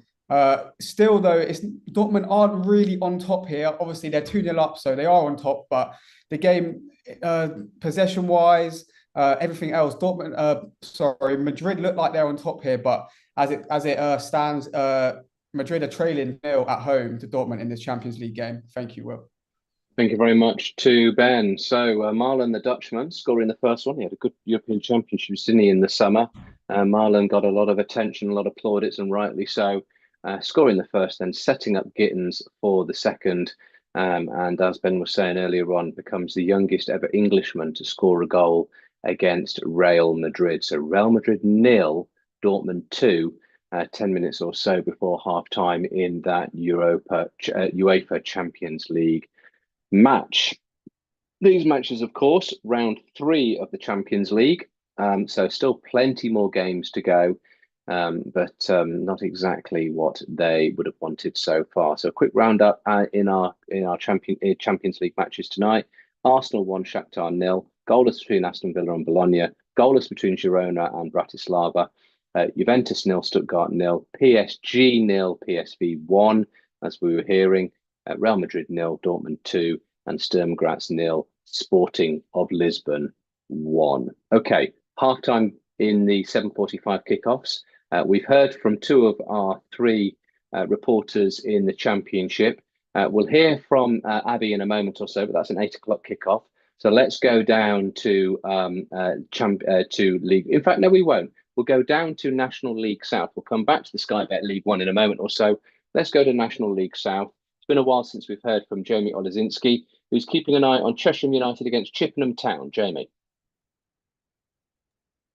Yes, thank you, Will. Chippenham Town got to the advantage in this game, so it's half-time. Chippenham Town 1, Chesham 0. It was Harry Parsons on 26 minutes that broke the deadlock. His first open play league goal for the club since rejoining this summer. Tom Evans picked the ball up on the edge of the box, about 35 yards from goal, twisted, turned, backheel towards Harry Parsons, who from 25 yards out hit an unbelievable strike underneath the goalkeeper and into the bottom left corner. That gave Chippenham Town the lead with not really many chances for the Bluebirds. Other than that, the big, really flashpoint, though, came just 10 minutes later when Nathan Minhas was given a yellow card for a foul on Luke Haynes that looked to be, and by all intents and purposes, an elbow into the Chippenham Town captain, but only a yellow card given. 2 other yellows given, 1 for Luke Haynes for another foul, and 1 for Adebayi for a pretty blatant dive that the referee didn't buy. So half-time here at the Meadow, Chippenham Town 1, Chesham 0 in the National League South. Thank you very much to Jamie. So he's had a goal. He's had a bit of drama as well, hasn't he? See, yellow cards that could have been red cards. What happens down there in non-league? Plenty of action worth going along and finding out what is indeed going on. Okay, time to go to the Southern Premier League South. AFC Totton taking on Taunton. Last we heard at the Snow Stadium, AFC Totton were winning, were doing well. Is that still the case? John Duncalf. Hi, Will. It's me, Zach. Unfortunately, John's not able to get to the thing. But so it's been so far for Tottenham. I'm not sure if you can tell by the music. It's a very positive atmosphere currently. 1-0 at half-time. They're absolutely in control. Other than since I last spoke to you, not much has happened. Sort of a lot of keep ball, a lot of long ball. Former Saints striker Charlie Austin has sort of taken the pitch by his neck, and he's really going for it. He's properly using his experience to really show his footballing experience throughout his career. But other than that, it's been a positive start for Tottenham. 1-0 half-time, and they'll be looking to go back into the second half to get all 3 points to push for that title. So half-time here at the Snow Stadium, Tottenham 1, Taunton Town 0. Thank you. Thanks very much to Zach. Okay, we're going to go to League One in a moment or so, but I understand that there's been, we know that there's been 2 goals in the game between Real Madrid and Dortmund, but also a big chance. Which way did it go, Ben? So Real Madrid are really starting to get back into the game here. Mbappe done his usual flashy skills down the wing, played a ball into Rodrigo, who smashed the ball against the bar. And then it fell to Jude Bellingham, actually 5 yards out, who then smashed the bar as well. He really should have scored. Real Madrid are really starting to get back into this game, and it's looking like they're going to get the next goal. But as it stands at the moment, it's still Dortmund 2, Madrid 0. Blimey, 2 times the crossbar hit in quick succession. You don't get that very often, but that's exactly what has happened. Rodrigo and then Bellingham hitting the woodwork for Real Madrid. Okay, thank you very much to Ben. So let's catch up with our reporters in Sky Bet League One with some halftime reports now. Tom has been watching Wrexham against Huddersfield Town at the racecourse ground. How would you sum up the first half then, Tom? Well, it was billed as a big game here, as an entertaining one between 2 sides sitting in the playoff position, and it's yet to deliver really well. Wrexham probably had the better of possession. They pinned Huddersfield in, but just towards the end of the first half, Huddersfield on the counter-attack, after a bit of respite, Hurley Kane plays the ball out to Ollie Turton, crossed it into Bojan Radolovic, and he has the best chance of the game. He was in the box, unmarked, and he hit it just wide of the post. Still 0-0 here, mate. Just scrappy half. Not a lot to report on, really. There you are. It just goes to show sometimes football is rather disappointing. You big these games up, you expect it to be all sorts of fun and games, and it turns out to be a little bit of a damp squib. Perhaps, though, both teams getting something of a rollicking from their managers, and who knows, we might see something a little bit more entertaining in the second half. Let's hope so, and I'm sure Tom would hope so as well. Okay, fingers crossed indeed. Right, let's quickly go to Ollie, who's keeping an eye on the game between Juventus and Stuttgart. 0-0, but almost a goal. Would I be right in saying, Ollie? Yeah, almost a goal. A massive, massive chance for Stuttgart. It's all Stuttgart at the moment. Juventus can't even get out. It's a lovely outside of the foot cross into Undav, who's headed it, but his parent has leapt just and put it over the bar. It was a great save from Perrin, and Juventus can't even get out of their own box right now. Still 0-0 though. Still 0-0 in the dying embers of that first half in the game between Juventus and Stuttgart. Okay, let's go back to the Championship let's go to the League One, because we'll hear from Abby in a moment or so in the Championship. I still think there's a few minutes to go in that game between QPR and Coventry. So we'll hear from her in a moment or so. But let's go back to League One and find out what happened between Crawley and Lincoln in that first half. Chloe Jones. Yeah, well, so not much happened since you left me just before half-time. Unfortunately, still Crawley Town 0, Lincoln City 0. There was a yellow card given to Bradley Ibrahim on the home side for pulling Jeffries back as he was trying to counter-attack. But yeah, there was only 1 minute of extra time. Lincoln were definitely more progressive than Crawley, so it feels like it's only a matter of time until they score in the second half. I also do wonder how long it is before Lincoln bring in Kadam Matri, who scored against Birmingham on Saturday. And I think that's kind of the question on all the Lincoln fans' brains at the moment. But yes, Crawley Town 0, Lincoln City 0 here at half-time, Broadfield Stadium. Thanks very much, Chloe. So goalless in that game, goalless in the other game in League One as well. I'll be rounding out the half-times in a moment or so for you, but we spoke about a big chance between Juve and Stuttgart. I believe there's also a big chance in the game between PSG and PSV. Cam? Yeah, that's right, Will. PSG have just turned up a golden opportunity to make it 1-1 here. PSV were trying to play it out the back with defender Boskagoli misplacing his pass and playing it straight to the feet of Lee Kang-in, who was just over 6 yards out. With his back to goal, he's turned and tried to get the shot off. It's gone straight at the keeper. Decent save from Benitez, but a real good chance for PSG who will be kicking themselves, feeling like they shouldn't be going in one down at half time. It's 44 minutes here, PSG 0, PSV 1. Thank you very much to Cam in that moment. When he was talking, I had a little bit of a coughing fit, so I do beg everyone's pardon. Let's go back to the Championship then. QPR against Coventry at Loftus Road. This was an 8 o'clock kickoff. Must be almost half time, Abby Beatty. Yeah, well, we're in overtime now. Got 3 minutes of overtime. Again, score still remains the same. Coventry still 1 up over QPR. I mean, Coventry, since Sato came on, definitely found their feet, definitely taking more advantage of the ball, keeping the area in Coventry zone, definitely got the advantage. That's about it, really. There's been a couple of chances, but they haven't been able to make any stick. Quite a few have been on target, but yeah, Coventry are slowly starting to fall behind now. They need to get something, come more as a team for the second half to create more chances. Otherwise, I've got a feeling QPR might be scoring a couple more goals in the second half if they carry on like this. Well, let's see. Time will tell in the dynamics of that game. It is as you were, which is very much a case of, excuse me, very much a case of QPR 0, Coventry 1. Okay. Just to give you those half-time scores elsewhere, Cardiff 2, Portsmouth 0 in the Championship. Leeds 2, Watford 0. They've actually started the second half at Oxford United, but they're beating Derby by a goal to 0. Almost underway between Preston and Norwich. We'll be hearing from Joey in a moment or so, but that was 2-1 to Preston. Sheffield Wednesday 0, Swansea 0 at half-time. As we were hearing also from Charlie, Stoke 2, Bristol City 0, and currently QPR 0, Coventry City 1. In the league, in Sky Bet League 1, these are half times. Barnsley 1, Charlton 0, Birmingham 1, Bolton 0, Bristol Rovers 0, Shrewsbury 0, Burton 1, Wickham 1.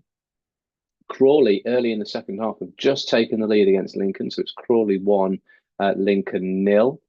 Exeter 0, Reading 2 is a half time. Leyton Orient 0, Rotherham 0.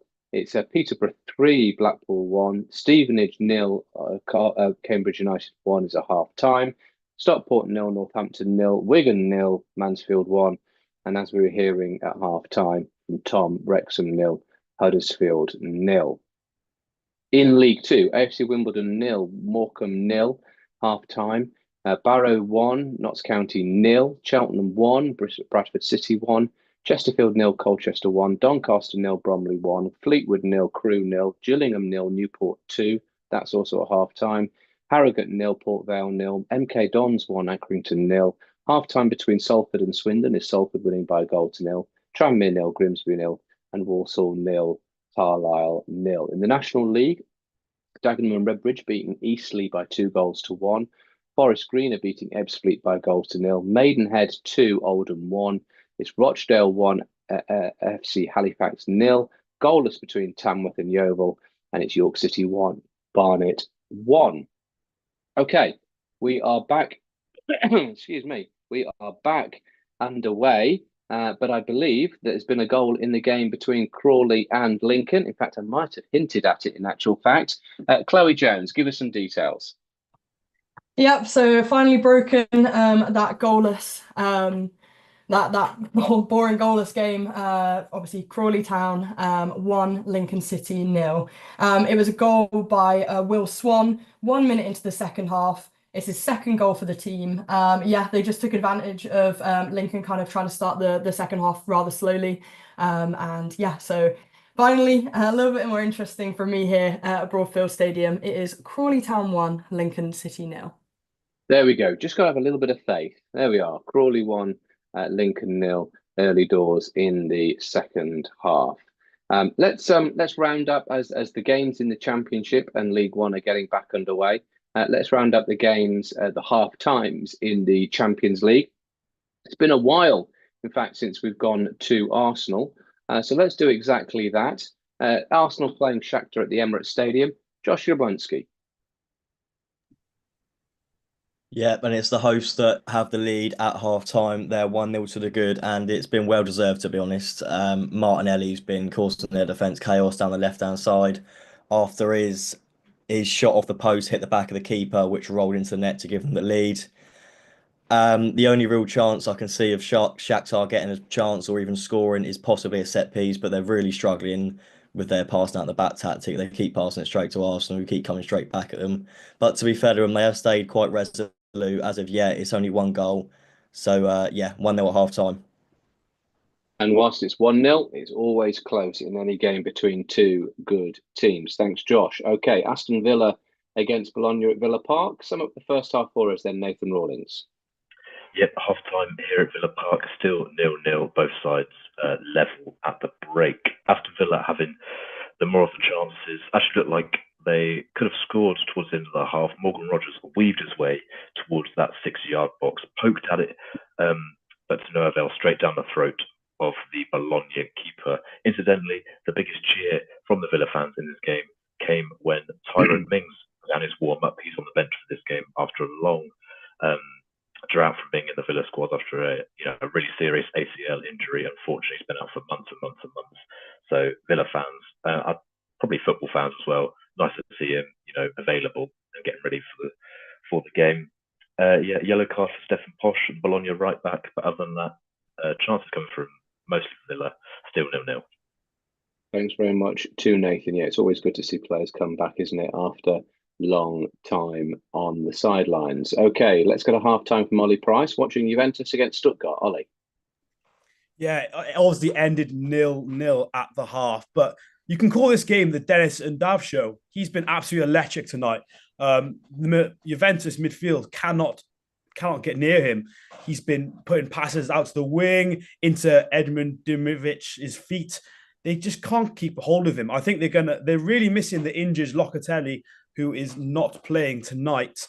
Hopefully Undav can get on the score sheet and get a goal for his from his good performance. It'll be actually this is the first time that either teams have met in any competition.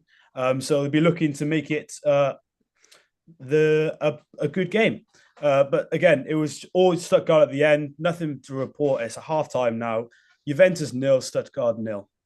Thank you very much there to Ollie. So nothing to report there, no goals, but I believe there's been a goal in the game between AFC Totton and Taunton Town. Which way has it gone, Zach Miller? My word, when I tell you this might be one of the greatest goals I've seen live. Corners come in to the edge of the box, and Ethan Taylor, first time volleys it into the top left-hand corner, and wow, what a goal. The whole stadium erupted. Superb. It's AFC Totton 2, Taunton Town 0. What a goal.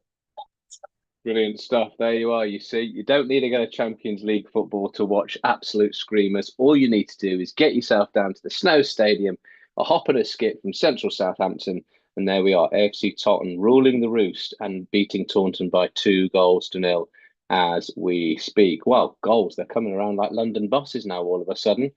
Zach's had one to report for AFC Totton. Looks like there's another one in the Championship. We've already had two between Stoke and Bristol City. Early stages of the second half. Charlie Bender's got another goal to report. Charlie. Well, it has been coming. It is Stoke 2, Bristol City 1. Short corner from Mark Sykes, quickly taken to Joe Williams, who's just played the ball about hip height across the box. No one reacted to it until it fell at the far post to Naki Wells, who just put it in. It was almost like no one knew the ball was in play. And yeah, it's a well-worked goal from Bristol City catching Stoke out. And Joe Williams has just had a yellow card. That is his 5th yellow card of the season, which will mean a 1-match suspension. So he misses next game. But yeah, it's Stoke 2, Bristol City 1, Naki Wells goal. Thank you very much, Charlie. So is the comeback on for Bristol City? Maybe, just maybe. Let's see what happens. Okay, back to the half times and back to the Champions League. We'd got as far down as Ollie telling us about what was going on between Juventus and Stuttgart. Did we hear from Cameron, PSV against PSG? I can't remember if we did or we didn't. I was taken aback by that halftime, that early goal from, that early second half goal in the game against AFC Totton. If we did, then let's have it again. PSG against PSV, Cameron Moody. Yeah, well, it's 0-0 here at half time, Will. PSG will probably be kicking themselves that they're one down. They've had the better chances. PSV's only real chance came from their goal, which Noah Lang put away nicely. But yeah, Luis Enrique will definitely be frustrated with his side's first half performance. Bradley Barcola on the left looks like PSG's brightest spark, and he could well be who could get a goal for them in the second half. But 0-0 here at half time. PSG 0, PSV 1. Thank you very much to Cameron. And then on to our last featured Champions League game, Real Madrid against Dortmund. What a first half that was for Ben James. Ben. Yes, correct, Will. Wow, what a dream of a half for Dortmund. Every department has worked perfectly, making this comfortably the best performance of newly appointed Nuri Sahin's manager's reign. However, as we all know, 45 minutes is a very long time in the Bernabeu. But however, the way Dortmund have packed the box when defending deep, it's been a real pleasure to watch. Madrid have a big task ahead of them. Madrid have not suffered consecutive Champions League defeats since the period between December 2018 and September 2019, where they lost back-to-back games against PSG and CSKA Moscow. So it's not something that they are used to at all. But yeah, as like all I can say was stunning half for Dortmund. Madrid are going to have to be on top of their game when they come back out here. There you go. So uphill task for Real Madrid, who are trailing Dortmund by 2-0. There's been another goal in the game in the Championship between Stoke and Bristol City. We were just hearing from Charlie, and he was telling us that Bristol City had got back into it 2-1. Is it 2-2 or is it now 3-1 to Stoke, Charlie? Well, Bristol City have had a phenomenal start to the second half. It is 2-2. Yeah, this goal, Naki Wells again. So the ball came into George Earthy, who actually came on at half time to replace Anis Mehmeti. He looked like he was pulled back, but then Stoke City centre-back Rose just cleared the ball straight to Naki Wells. He was like about 2 yards out from the goal line, and he just put it past the keeper. Easy as you like. Probably one of the easier goals Naki Wells has ever had. So yeah, 2-2 Stoke Bristol City. There you are, early stages of the second half, and Bristol City have turned it around. Okay, also in the Championship, half time, because it was an 8 o'clock kickoff, QPR against Coventry. How would you sum up that first half at Loftus Road, Abby Beatty? I mean, yeah, half time, Coventry leads 1-0 against QPR at the Lotus Road. The first half was great from Coventry. Ozzy had the first goal in 4 minutes from Wright, the USA international. He's the top goal scorer for the Sky Blues, but has been out for injury, so he's finally back and doing his stuff for the team. Yeah, it was a great ball from him. He got a through ball straight past the goalkeeper on the right hand straight into the back of the goal. QPR definitely were finding their feet in the second half, getting into the rhythm, was working great. Their attackers were definitely doing a job, definitely playing their part, was creating quite a few chances, but putting Oliver Donovan, the goalkeeper for Coventry, definitely testing him during the first half. Again, amazing saves from him. Since Koki Sato came on, again, the possession that the team had increased massively. Their percentages went up. He was creating the chances for the team, but unfortunately didn't make any stick. Both teams will need to find some sort of creativity and working together in the second half to score some more goals. But yeah, Coventry still leads 1-0 to QPR, so they're still currently losing at their home ground. Thank you very much, Abby. So a lot of work to do in that second half. Well, it seems like the place to be is the Snow Stadium tonight in the Southern League Premier South. AFC Totton enjoying very much the early stages of the second half against Taunton. Last we heard was an absolute screamer from Ethan Taylor to make it 2-0. Have we had another goal, Zach Miller? Oh, it's that man again, but we don't have a chance currently. From there. Oh, a charge, 1 second. Johnny Austin. Pulls it back. Oh, nearly. I'll tell you what, this game is kinetic. Oh, this game is absolutely superb. Well, I'll tell you, it's one of the greatest games I've watched. This time it's Ethan Taylor again that makes it 3-0 to the Stags at home. Charlie Austin picked the ball up in the middle of the pitch, drive to get to the box, pass it across to new signing Collins, who spoon-fitted it up into the air, and Ethan Taylor was there to poke home to make it 3-0. But the Stags are not slowing down here. It's going to be if this isn't a message to the rest of the league, I don't know what it is. Totton 3, Taunton Town 0. Thank you. Thank you very much to Zach. So, yeah, I mean, he talked about a statement, didn't he? AFC Totton certainly running away with it at the moment. 3-0 against Taunton Town, right at the top of the Southern League Premier South. And it sounds as though it was 3 and it could have been 4, maybe even 5 in the last couple of minutes or so. Incidentally, in that same division, Chertsey are beating Sholing by the same scoreline, by 3-0. So AFC Totton enjoying themselves. Sholing, the other side of Southampton, if you like, not so much tonight. Winchester, though, just north of Southampton, where we are based here at Solent Sports News.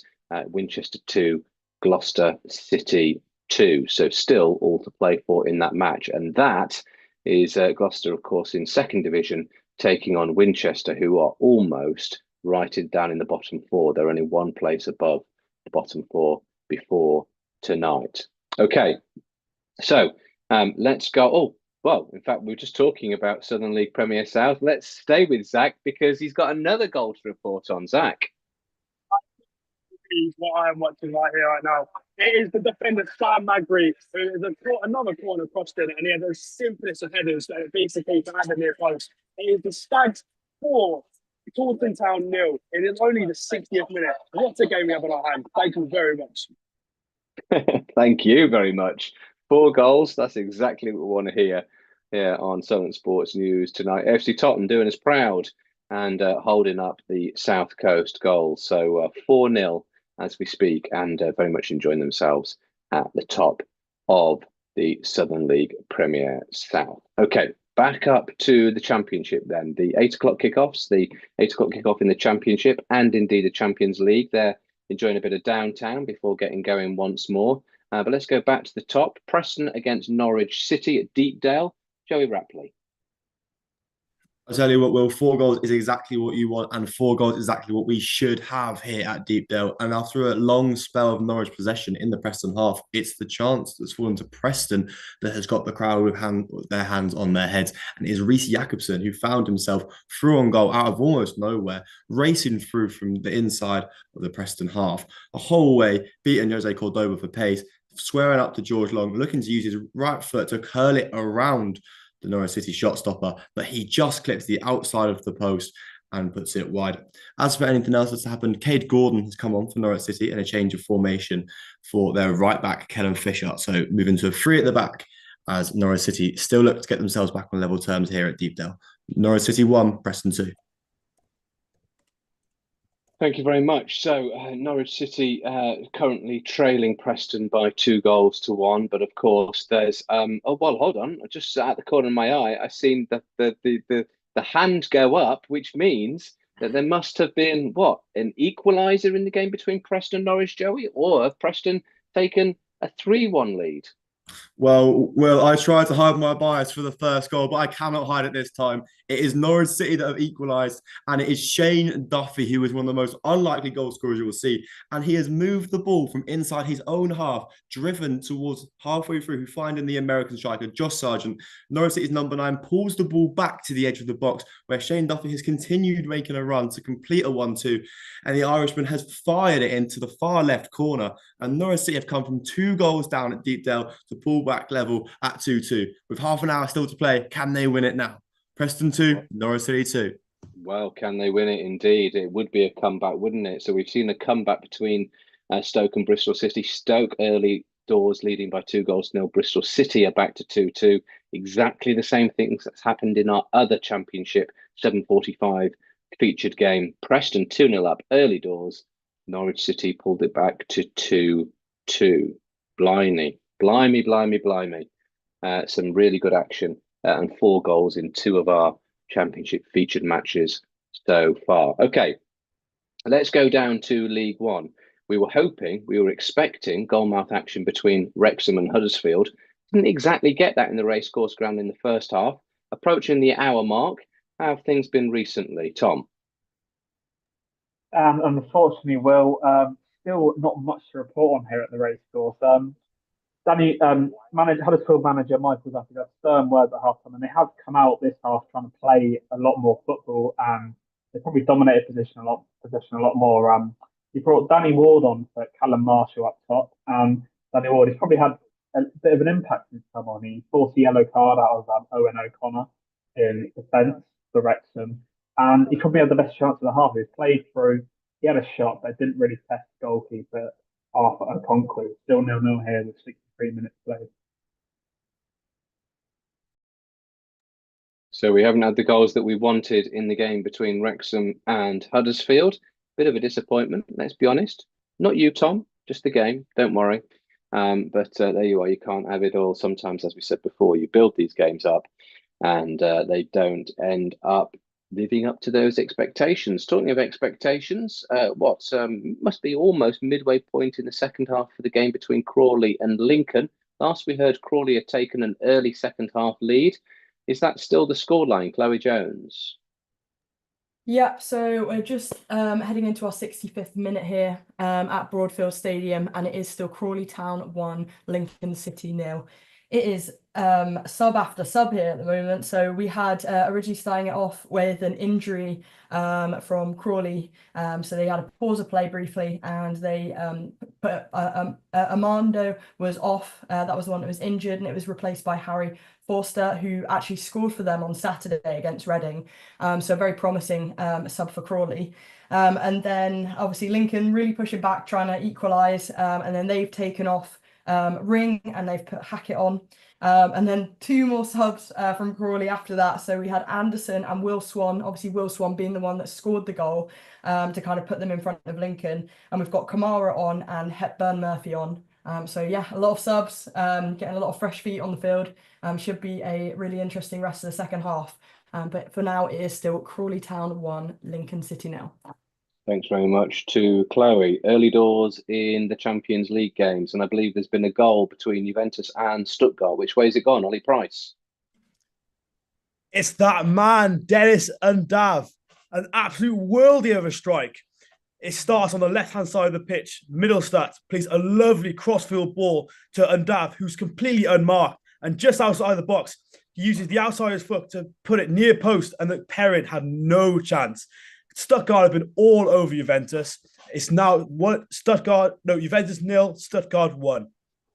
Well, fair play, Ollie. You did say it was Undava that was the guy tearing it up in the first half, and he's done the business for the Germans in the second half. So there you go. Keep your eye on Solent Sports News Midweek Live, and you get the best analysis from the best reporters. Thank you very much indeed. Elsewhere in the Championship tonight, the Champions League tonight, one of our featured games is Aston Villa against Bologna. It was goalless at half time, but a big chance early in the second half, Nathan. Which way has it gone?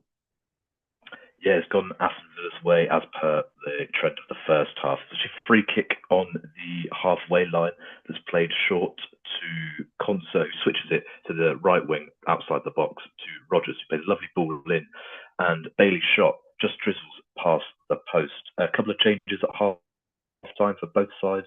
Ross Barkley has come on and already got a yellow card, came on for Andre Nana.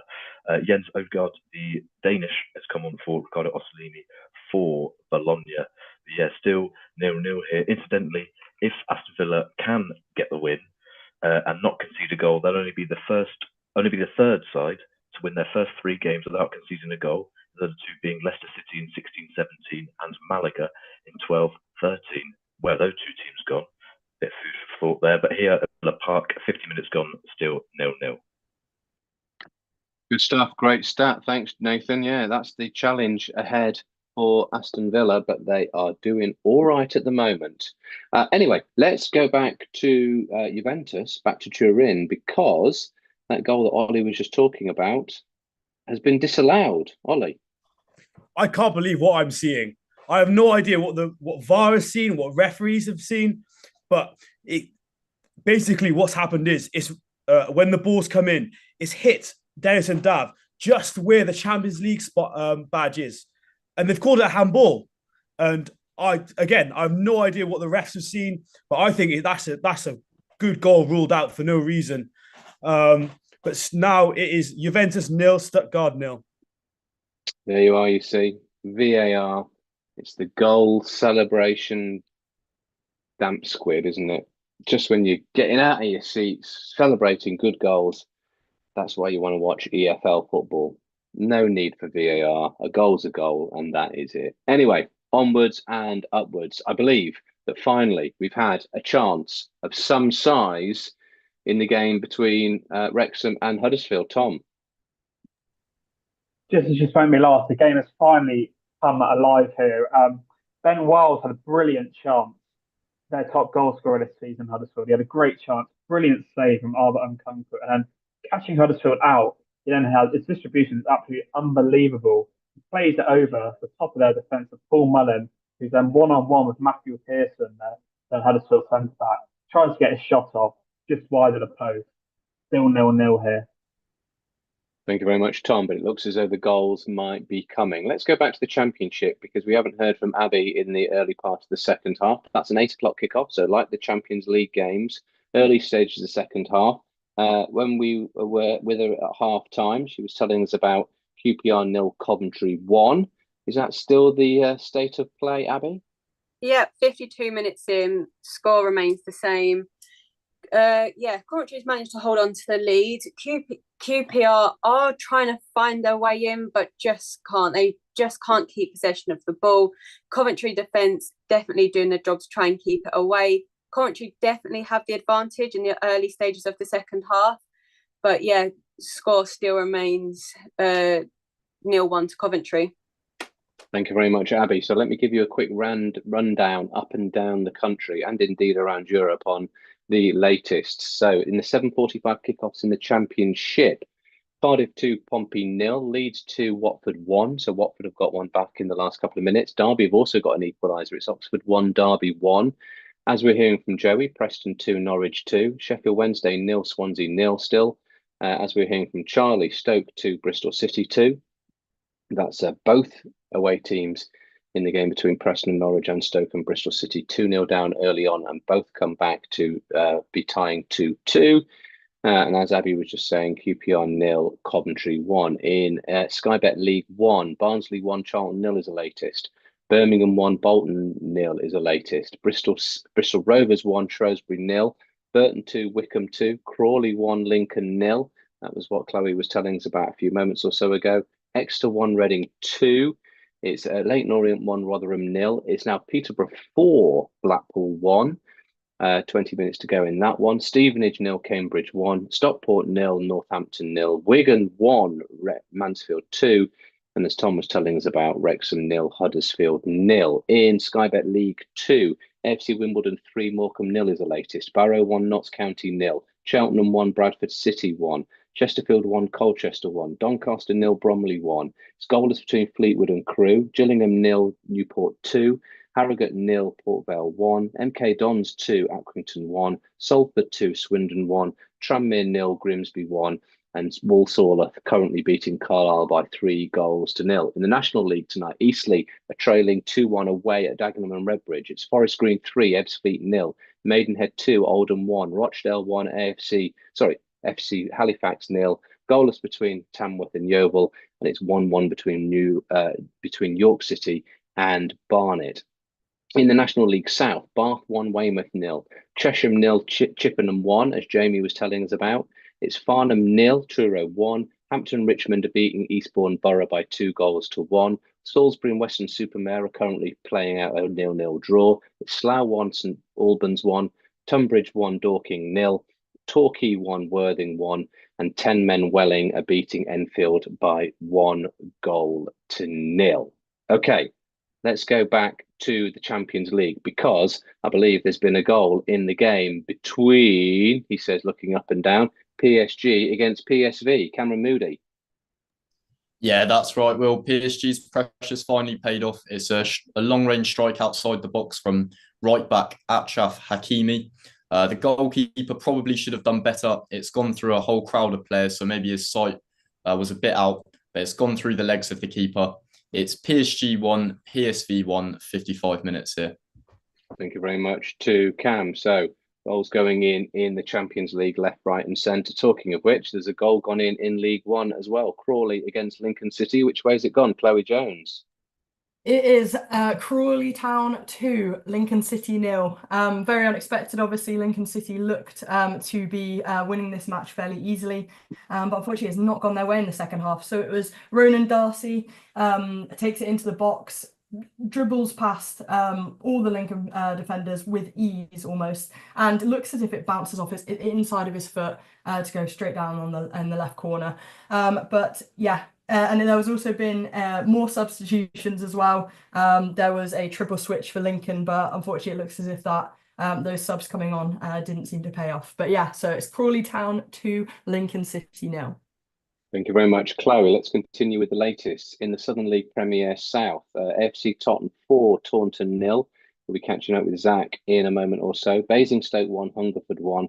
Bracknell 3, Swindon Supermarine 1. Chertsey are beating Sholing by 3-0. Dorchester are beating Plymouth Parkway by 1-0. It's Frome 1, Walton and Hersham 2. And Gloucester City have just taken the lead against Winchester after Winchester were winning. It's now Winchester City 2, Gloucester City 3. So that's Gloucester keeping the pressure up on AFC Totton at the top of the Southern League Premier South. In the Champions League, earlier on, these are full-time results. AC Milan 3, Club Brugge 1. And Monaco 5, Red Star 1. As we were hearing earlier on from our reporters, Arsenal are beating Shakhtar by 1-0. Aston Villa, we'll come to Aston Villa in a moment or so against Bologna, but Girona are beating Slovan Bratislava by 1-0. Juventus and Stuttgart, as we were hearing, is 0-0. PSG 1, PSV 1. And Real Madrid 0, Dortmund 2. Sturm Graz 0, Sporting 2. Okay, let's go back to the game between Aston Villa and Bologna, because what are we, sort of 15, 20 minutes or so into the second half. How are things going as we speak, Nathan? Yes, as we speak, it is Aston Villa 1, Bologna 0. John McGinn had a free kick level with the edge of the box on the right wing. Left foot curls it in, actually just goes past everyone. Everyone, is blindsided by it, misses everyone, goes straight through past the keeper into that bottom left-hand corner. Referee João Pinheiro did have to go to VAR, quick check for handball, decided that there was no infringement on play. The goal stands. Aston Villa's pressure, they were building that pressure, and it has paid off. 59 minutes in at Villa Park, 1-0 Aston Villa. Thank you very much to Nathan. So Villa leading finally by 1-0. John McGinn, the scorer, 10, 11 minutes or so into the second half. There's been another goal, incidentally, in that game between Winchester and Gloucester. It's now Winchester City 2, Gloucester City 4. So they're really turning the screw. Okay, it's been a while since we've heard from Josh, who's watching Arsenal against Shakhtar. How have the first 10, 11 minutes of the second half gone, Josh? Yeah, it's still 1-0 Arsenal here. Just as you'd expect, really. Arsenal still on top, have most of the ball all the half. I'll be honest, I don't really think Shakhtar have touched the ball in Arsenal's half. But to be fair to them, they are still defending well. And while it's still 1-0, they're still in the game. Martinelli's still pulling the strings down the left-hand side. He's had a couple of chances after cutting in onto his right foot. He's pulled one just past the post, and goalkeeper Riznik's made one good save. But yeah, 61 minutes gone, still 1-0 Arsenal. Thank you very much, Josh. Well, we were hearing from Ben earlier on. He was telling us that Dortmund were in dreamland at home away against Real Madrid. They scored 2 goals in the first half. There's been a third goal, but which way has it gone, Ben? Thanks, Will. So it has gone Madrid's way. Antonio Rudiger has just grabbed one back for Madrid. Great ball in by Kylian Mbappe, and Rudiger leaps higher than anyone else to grab one back from Madrid. I was singing Bino Gitten's praises so far this game. However, Sahin took him off about 10 minutes into the second half to bring on Valdemar Anton, who's a centre-half. Obviously, I think he was trying to shore up the Dortmund defence. However, it has actually gone against them as they have just conceded.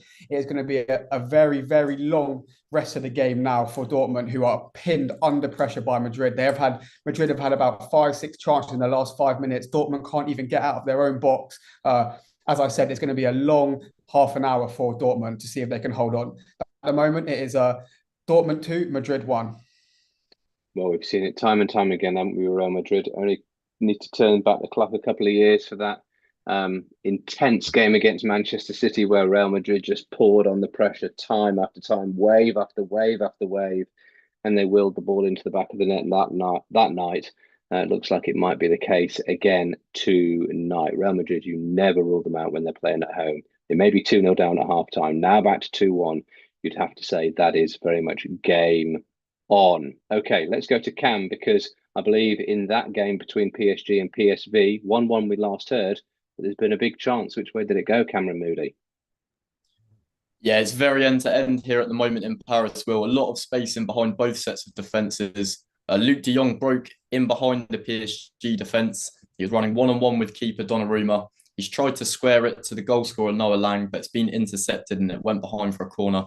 Great chance for PSV. Probably feel like they should have put that away, but very end-to-end here at the moment. Wouldn't be surprised if we've got more goals coming.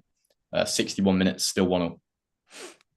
Thanks very much, Cam. So, well, we were reporting from Ben that there was a goal in the game between Real Madrid and Dortmund, but I believe, is there a VAR check or is it a second goal? Who knows? Ben, you can tell us more.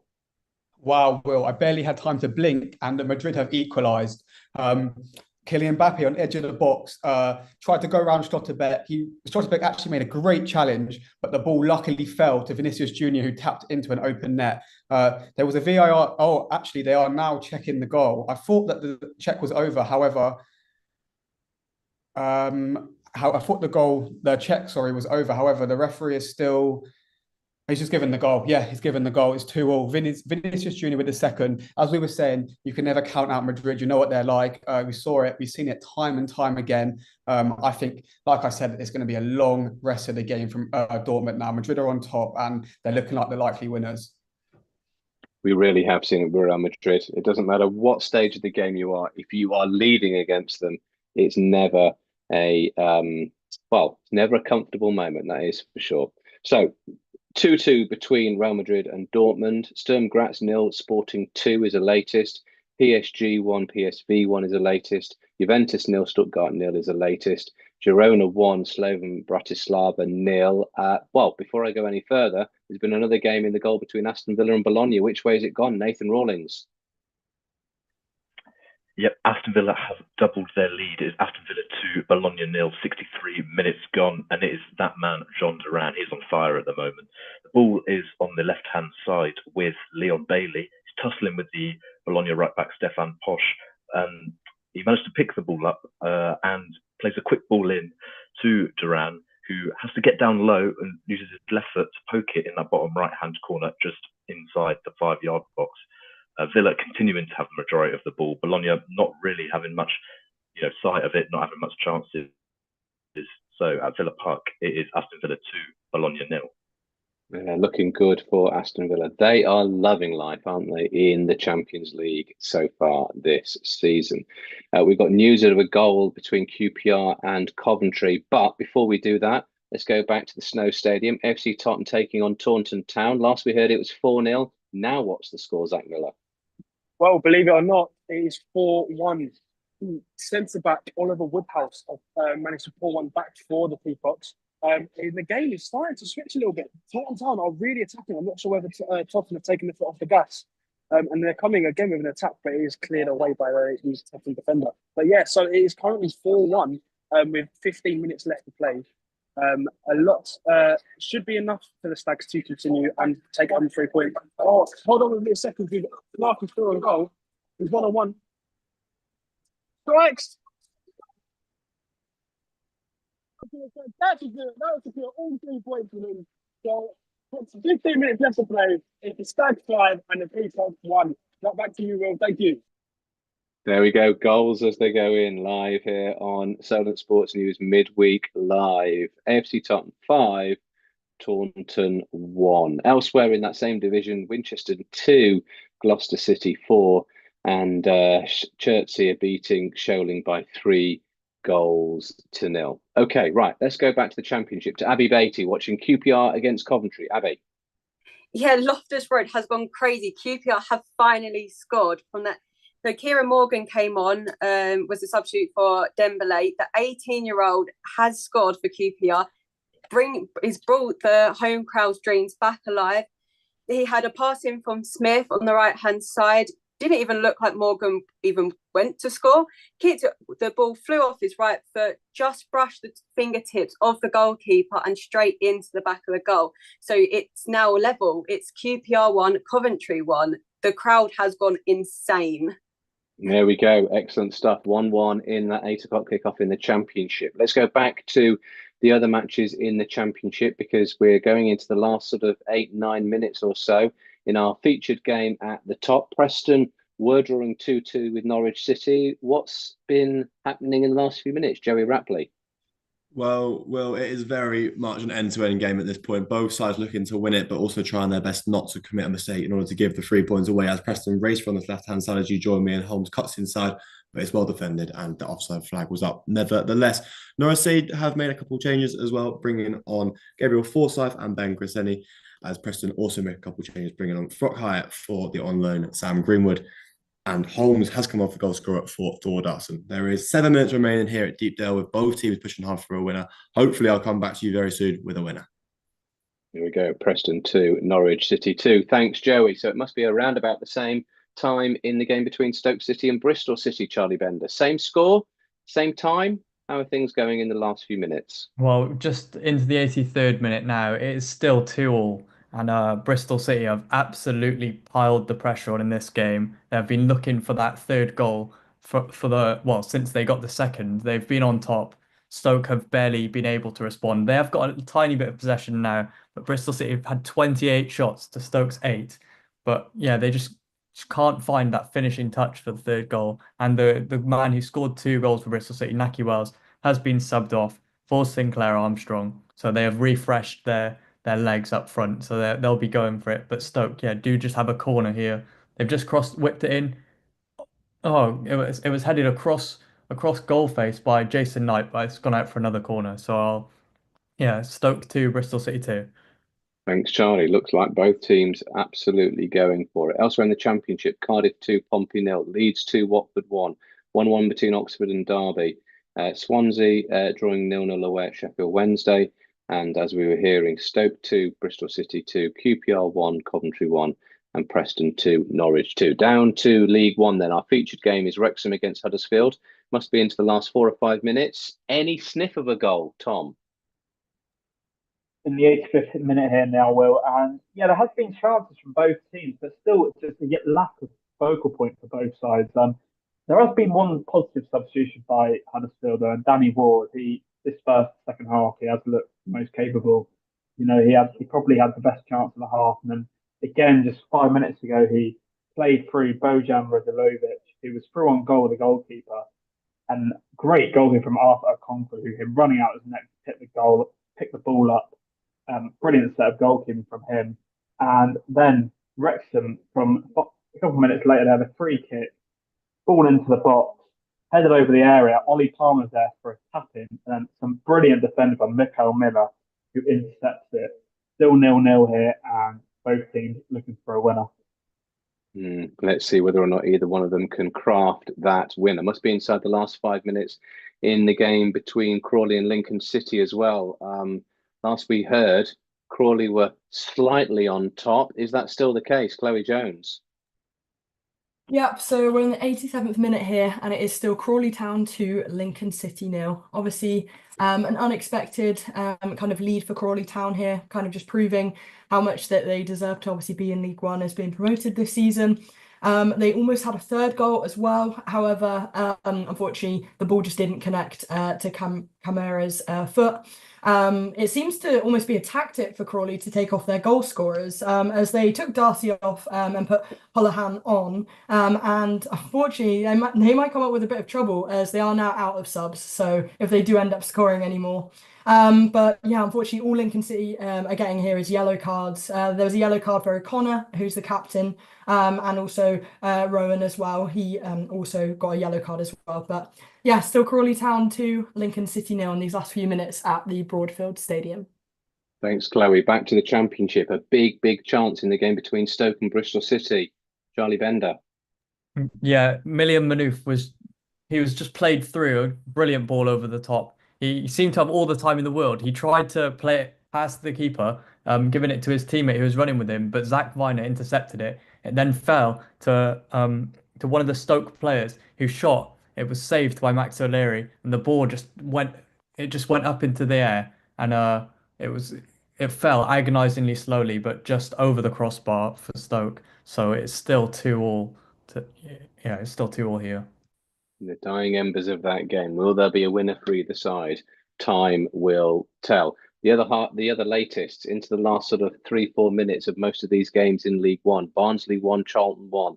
Birmingham just scored a second, so they now lead Bolton by 2-0. Bristol Rovers 1, Shrewsbury 0. Burton 2, Wycombe 3. Crawley 2, Lincoln 0, as we were hearing from Chloe. Exeter 1, Reading 2. Leyton Orient 1, Rotherham 0. Peterborough now 5-1 up against Blackpool. Stevenage trailing Cambridge United by a 0-0. Stockport beating Northampton by a 0-0. Wigan trailing Mansfield at home 2-1. And as we're hearing from Tom, 0-0 between Wrexham and Huddersfield. Okay, let's go to the Champions League now, shall we? No, actually, do you know what? Let's go to the Southern League Premier Division South. Last we heard, Zach was telling us about a fifth goal for AFC Totton against Taunton. It surely is almost over, but even if it isn't, Zach, the 3 points are well and truly firmly in the Stags' bag, are they not? Well, I don't think it gets much harder for Taunton when the Stags can come and bring on Scott Rendell back from injury. He was on the bench at the weekends, comes back on to make his return for the squad. But yeah, five goals for the Stags, 5-star performance. The Taunton manager said before the game that Tottenham will be the champions elect, and I think they've shown to everyone that they might be. What a performance! What a result! What a win! Big 3 points for the Stags, and they'll be looking ahead to Saturday. 88th minute here. Stags 5, Taunton 1. Thank you. Thanks, Zach. So, well, they may well be the champions elect. Perhaps not too difficult to say that, given the sizable budget that AFC Totton have, but nonetheless, with budgets come expectations, and everyone will be looking to beat them, and that is very much the case. However, at the moment, they are doing the business. AFC Totton 5, Taunton 1. Okay, back to the Champions League then. Back to Josh, watching Arsenal against Shakhtar at the Emirates. Josh. Yes, it's still 1-0 Arsenal here, but literally as you come to me, the referee has just gone to VAR and awarded a penalty to Arsenal. It was a ball down the left-hand side from Mikel Moreno, who's come on as sub, left-footed cross. It's come into the box, and it's a bit of an iffy penalty, one of those that hits your hand and it goes either way. You don't know what the referee is going to give, but he's gone over to the monitor and given it a penalty. And just as I speak, Trossard is about to step up and take it against goalkeeper Riznik. It's all been Arsenal this half, to be honest. This is well deserved, and it should be 2 or 3. Riznik's made a couple of good saves, but up steps Trossard, and it's saved by Riznik. It's still 1-0 Arsenal here. There you are, penalty saved, live here on Solent Sports News Midweek Live. Thanks very much to Josh. Let's continue then with the Champions League, the dying embers of these games. Aston Villa were leading Bologna by 2-0 last we heard at Villa Park. Still the case, Nathan? Yes, well, that is still the case. Still 2-0 here at Villa Park to Aston Villa. Just a quick update in terms of substitutions. Unai Emery has opted to take both goal scorers off. McGinn coming off for Jacob Ramsey and John Duran coming off for Ollie Watkins. And third sub, Leon Bailey coming off for the youngster Jaden Philogene. Still all Aston Villa. Bologna having a couple of chances here and there, but nothing clear-cut. They don't really look like they're going to cause much danger as the ball is whipped in, but it's easily saved by Emi Martinez. So yeah, interesting decision by Emery to take both goal scorers off as Aston Villa have a quick counter. No, that's cleared away. Yeah, still 2-0 to Aston Villa here. Thank you very much to Nathan. We're playing added time in the games in the Championship and League One. Anything happens, we'll bring it to you as and when it does. But continuing with the Champions League, Juventus against Stuttgart. What's been happening in the last few minutes, Ollie Price? So basically what's happened is Sebastian Hoyneb, the Stuttgart manager, has taken Dennis and Dav off, and he was running the show pretty much the whole game. But now Juventus have started to come back. They've brought on Locatelli, who was injured and a doubt for the game, like Wes McKennie. But it's like they've done a swap, an injured player for an injured player. And now Ndav's gone off. It's all Juventus. It's still 0-0 though. Still 0-0. That's the important thing. So could be a good away point for Stuttgart, as it is still 0-0. Let's go to PSG against PSV at the Parc des Princes. Cameron Moody. Oh, well, it's still 1-1 here in France. Not too many chances in the last 10 minutes or so. PSG have thrown on Asensio in the hope of finding a second, but not a great deal of chances for either side, really. PSV have dropped back quite a lot now and seem to be settling for the point. But PSG pushing. They've had a few crosses in dangerous areas, but no one really in the right place to attack it. Still 1-1, 76 minutes here in France. Thank you very much, Cam. Well, I tell you what, one team that probably won't be settling for anything like a point is Real Madrid. 2-0 down at half-time to Dortmund at home. Last we heard it was 2-2. Which way is this game going, Ben? Yes, of course, Will. I don't think Real Madrid will be settling for a point at all here tonight at the Bernabeu. They are throwing everything at Dortmund at the moment. Since you last came to me, Dortmund have made their second and third subs with Donyell Marlon being replaced by Pascal Gross, the former Brighton midfielder, and also Felix Nemetcha, the centre midfielder, being replaced by striker Maximilian Bayer. As I say, Madrid are throwing everything at Dortmund. However, Dortmund have glimpses. I feel like they have one more chance in them. They're looking dangerous on the counter-attack. However, I think it was a mistake taking off Gittins. I think that he has that spark in him. He's a game-changing player who can pull something out of nothing.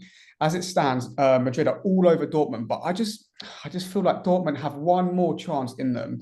But as it stands, like I said, it's still currently 2-2, Madrid 2, Dortmund 2. Thank you, Will. Thank you very much to Ben. Okay, back to the top of the pile then, as the Sky Bet Championship matches reach full time. Preston against Norwich. Sum up that game then, Joey Rapley. Yeah, thank you, Will. It is full time here at Deepdale, and it has finished Preston North End 2, Norwich City 2. Preston racing into a 2-0 first half lead, which was well deserved at the time. They came out of the blocks superbly. They got the crowd on their side, and then just Norwich City managed to fight back against that momentum. And that goal just before half time really did shift the game. Borja Sainz with his 9th goal of the season, taking him to the top of the Champions League goal scorer charts, Championship goal scorer charts. Sorry. And then into the second half, Norwich City continued pushing for that equaliser, and they found it through the unlikely source of Shane Duffy, who probably won't have a more talented individual goal to his name in his career before and after today's game. After that, it was very cagey, both sides looking to not make the mistake, which meant they left with nothing, which has resulted in both teams taking away a point. Preston North End probably feel like it's 2 points dropped for 2-0, despite Norwich City being the better side towards the end of the game. I'm sure we'll be happy with a point away at Deepdale. So, finished here, Preston 2, Norwich City 2. Thank you very much to Joey. So, a comeback. It wasn't quite a comeback win, but a comeback draw for Norwich City at Deepdale this evening. Okay, we'll be hearing a full time from Charlie Bender in the game between Stoke and Bristol City in a moment or so, but a goal right near the end in League One between Crawley and Lincoln City. Which way did it go, Chloe Jones? And yep, just as they're about to blow the whistle on the 7 minutes added extra time, it is Crawley Town 3, Lincoln City 0. So it was Hepburn Murphy, had a clear run, no defenders about. Hamer ended up coming just at the last minute to try and catch him, but he just wasn't fast enough. Straight into the bottom right-hand corner. And yeah, Lincoln full went on panic mode, taking any chances that they could, but unfortunately it just wasn't enough. And yeah, as the whistle's about to blow here, it is Crawley Town 3, Lincoln City 0. Pretty comprehensive victory then tonight for Crawley Town. Okay, so we've heard from Chloe, we've heard from Joey. Let's go back to the Championship and hear from Charlie Bender, because like Joey, 4 goals and quite a bit of a humdinger of a game, Charlie Bender. Yeah, it was a brilliant game. Neither team could find the winning goal, though. It ended 2-2. First 2 goals coming in opening quarter of an hour from Stoke. We had Lewis Kumas and Andrew Moran to they scored the first two goals for the home side, but then in the second half, a Naki Wells double meant that Bristol City take a point in a week where they've really needed a point. They got 3 points last time out, and obviously their manager Liam Manning isn't there at the moment because he is grieving the loss of his son. So they have been 4 points from a possible six. So that is for Theo Manning. They've done that, and it's a very emotional time for Bristol City at the moment. So they will be pleased with a point on the road, and it also means they're six undefeated in the league now in a row. There's 2-2 Stoke, Bristol City. Thank you very much to Charlie. So 2 games in the Championship, 2 featured matches, 2-2 in both of them.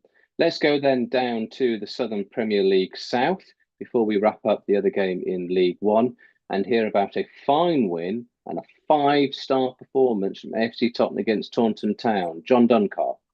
It's finished here 5-1 to AFC Totton. Tony Lee got the opener in the first half, but then goals from Ethan Taylor, Sam Magri and substitute Ash Clark rounded up the 5 goals to Tottenham with a consolation from Oliver Woodhouse. Some goal from Ethan Taylor for the third. Volley from the edge of the area, first time from a corner. One of the best goals of the season, probably his goal of the season. Stags move up to second in the league, couple of points behind Gloucester City at the top of the table after 4-2 win against Winchester. They go again in the FA Trophy at Dorchester Town here at the Stoke Stadium on Saturday. Thanks very much to John. So a 5-star performance and an absolute belting goal by the sounds of things from Ethan Taylor in that 5-1 victory. I'm imagining a David Beckham type corner for a Paul Scholes volley for Manchester United against Bradford City way before most of you lot were born. But look it up on YouTube, kids, if you fancy seeing that. I wonder whether or not Ethan Taylor's is a little bit like that. Okay, back to League One. High hopes in the match between Wrexham and Huddersfield, but we didn't necessarily get high scores, did we, Tom? Well, it was given the Hollywood billing here at the racecourse, and it failed to really deliver at all. It won't be making the Welcome to Wrexham documentary. I don't think this game will. There was just a real lack of clear-cut chances throughout. It was worth noting that Wrexham were without top goal scorer Jack Marriott, who broke his leg in training this week, and both their strikers struggled to replicate his form this season. And for Huddersfield, again, poor from them, poor throughout. Real game of lack of quality, but both teams still remain in the playoffs, stretch their unbeaten run 4 games. And Huddersfield at the weekend, they're home to Exeter City, whilst Wrexham travel to Charlton. It's finished 0-0 here.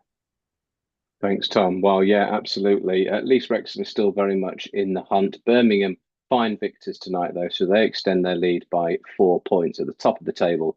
Wrexham is still 1 ahead of Wickham after that draw tonight against Huddersfield. Huddersfield do jump 1 place from 6th to 5th, given the fact that Exeter lost tonight. Okay, let's go back to the Champions League because fun and games, as we always expect, between Dortmund and Real Madrid. Ben James. Well, I think you all know what I'm going to say. Real Madrid are just inevitable, aren't they? They've taken the lead here at the Bernabeu through Lucas Vazquez. Rodrigo does really well down the right flank to keep the ball in, plays the ball back to Vazquez. Brilliant touch to take it past Nicolas Sula, and he smashes it into the far corner past Gregor Kobel. I think we all knew it was coming. However, just before that, Dortmund had a 2-minute flurry where they had a big chance. Julian Brandt played it across the box to Guirassy, but Guirassi's shot was expertly saved by Courtois.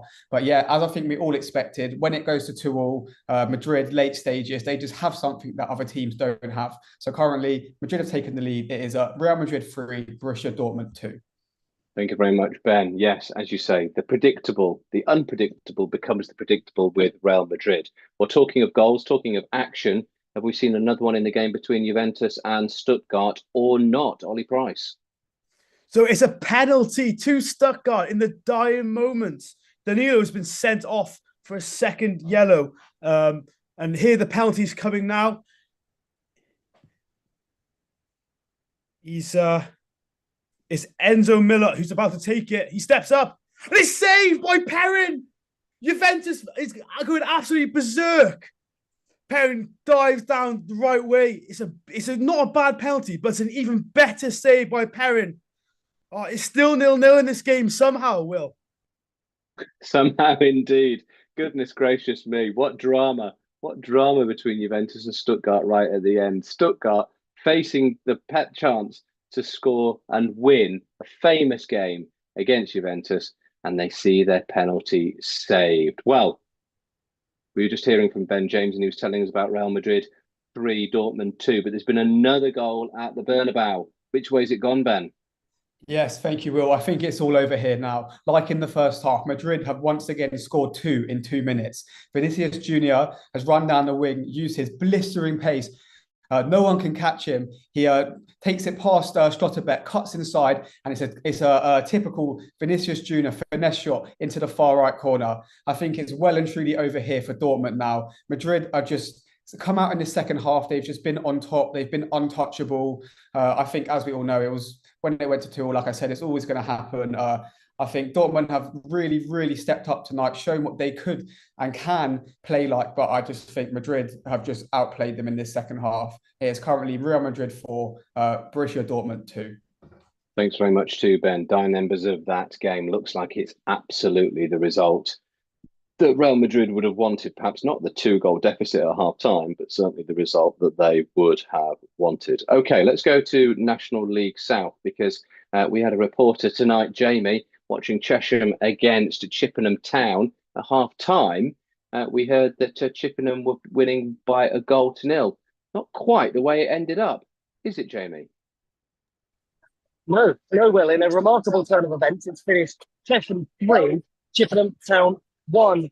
Chippenham were riding comfortable, really, after their first half goal on 26 minutes, courtesy of Harry Parsons, and didn't really do much past that until a rather cynical error from Chippenham's Will Dawes on 73 minutes that saw a clumsy foul after having already been booked. Chippenham reduced to 10, and under the cosh for the final embers of the game.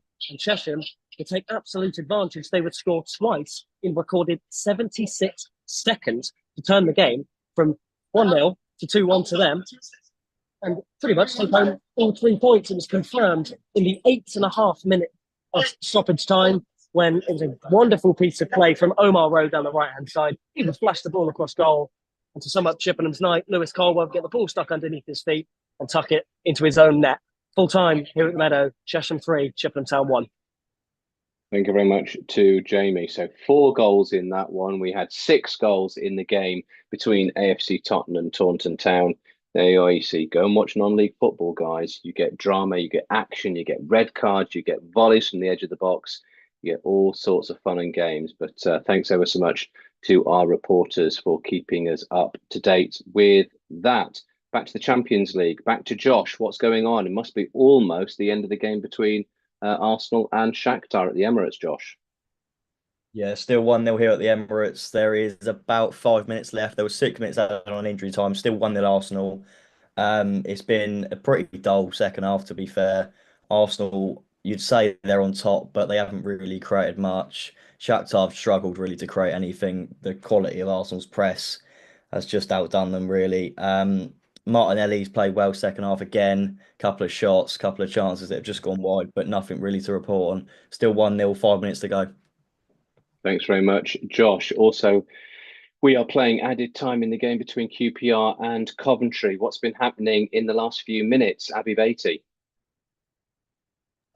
Yes, we're just coming up to the 90 minutes. Again, Coventry have just been dominating this pitch. The control that they've got is just crazy. QPR just can't get the ball into the goal. There's been 2 very close calls for Coventry, both by Sims. One of them just couldn't make the connection with the ball, just couldn't make it stick. And then for the second one, he just dominated. He had magic in his boots. He was running down the pitch and, was looking great, was going to go straight into the back of the net, but the goalkeeper just got his angles right and just managed to catch the ball before it went in. But still remains QPR 1, Coventry 1 with 4 minutes of added time. Thanks very much, Abby. Let's go to Aston Villa then. They were beating Bologna by 2-0. Is that still the case, Nathan Rawlings? It is still the case. However, they are pushing for the third and have just had a very close chance there. Jaden Phillips Jr. come on in about the 65th minute on that left wing. It's just fizzed the ball into the box, and Bologna keeper Skaporski's forced the ball away from the foot of Ollie Watkins. Interesting enough, as I mentioned earlier, that Aston Villa, if they were to win today and not concede, they'd only be the third team in Champions League history to go win their first 3 games and not concede, and it looks to be that way as it stands. Also, as it stands, they top the Champions League table in this new format, thanks to Real Madrid's win. If Dortmund were to win their game, they would have topped that on goal difference. But yeah, Aston Villa topping the Champions League table after 3 games, not conceding, scoring 6 goals as well. This will be a great season for them. 1 minute into the additional 3, still 2-0 Aston Villa. Dreamland stuff, isn't it, for Aston Villa? Absolute dreamland. So there you go. What a season it's turning out to be for them. Well, last we heard in the game between Juve and Stuttgart had just missed a penalty. It must be deep into injury time, Ollie Price. Yeah, it's deep into injury time. It's 7 minutes added on minimum. And Stuttgart are actually just keeping the ball rather nicely against a 10-man Juve. Stuttgart will be happy with the draw, I think. I mean, I guess with the missed penalty, but before the game, I say they'll take it. As Stuttgart are actually on the attack right now. And, oh my God, it's a last-minute winner! Goal! Wow. Stuttgart, lovely intricate passes. It's between the whole team. I'm just getting confirmation on who scored that. It was Bilbao Torre in the 92nd minute of injury time. Stuttgart 1, Juventus 0. Goodness me. Absolute drama. Scenes at the Allianz Stadium, brought to you live here on Solent Sports News Midweek Live. A goal gone in, and that looks as though it will be it for Stuttgart. Famous victory tonight. Okay, let's go to Real Madrid. They were beating Dortmund by 4-2. They must have wrapped it all up by now, have they not, Ben James? Yes, they've just taken it absolutely clear. Vinicius Junior just scored again to complete his hat-trick, and he is now dancing at the corner flag. The Brazilian has been on fire in this second half. He is a joy to watch. He's took it down the left wing, his territory he loves. He takes on 1 player, 2 player, shimmies, fake shots, takes another one on, and then smashes it into the roof of the net. He has been unreal this second half, Vinicius Junior. That's another hat-trick for him, the top Ballon d'Or contender. He looks like he's loving himself out there now in this second half. The Real Madrid fans are loving it. Everyone looks happy. Ancelotti actually celebrated for once. It's completely in the dumps for Dortmund now after a great first half performance, but Real Madrid have taken it away. It is currently Real Madrid 5, Borussia Dortmund 2. Thanks very much to Ben. It doesn't take much for Ancelotti to smile. It does take quite a lot for him to smile. Usually the eyebrow goes up first, doesn't it? But he may treat himself to a cigar tonight. 2-0 down at half-time, 5-2 winners this evening. Okay, let's go to Cameron Moody, because I believe that there's a VAR check, is there, in the game between PSG and PSV? What's going on? Yeah, that's right, Will. PSG fans will have their hearts in their mouth at the moment. Asensio has been clipped into the box. A cross is coming from the right-hand side. He's tried to meet it, and the defender's just clipped him. And I think the referee has awarded a penalty, by the looks of it, to PSG in the final minute. We're in 94 minutes of added time in the final minute. Oh, no, I apologise. Sorry, the referee's actually awarded a corner. That's my mistake. The referee's awarded a corner. He's not awarded a penalty kick. We're in the final minute here. PSG have been pushing throughout the second half, but unable to find a clear-cut opportunity. Frustrating result for them. And it looks like it's going to finish 1-1 here. We're in 95 minutes of 4 minutes added time here in Paris.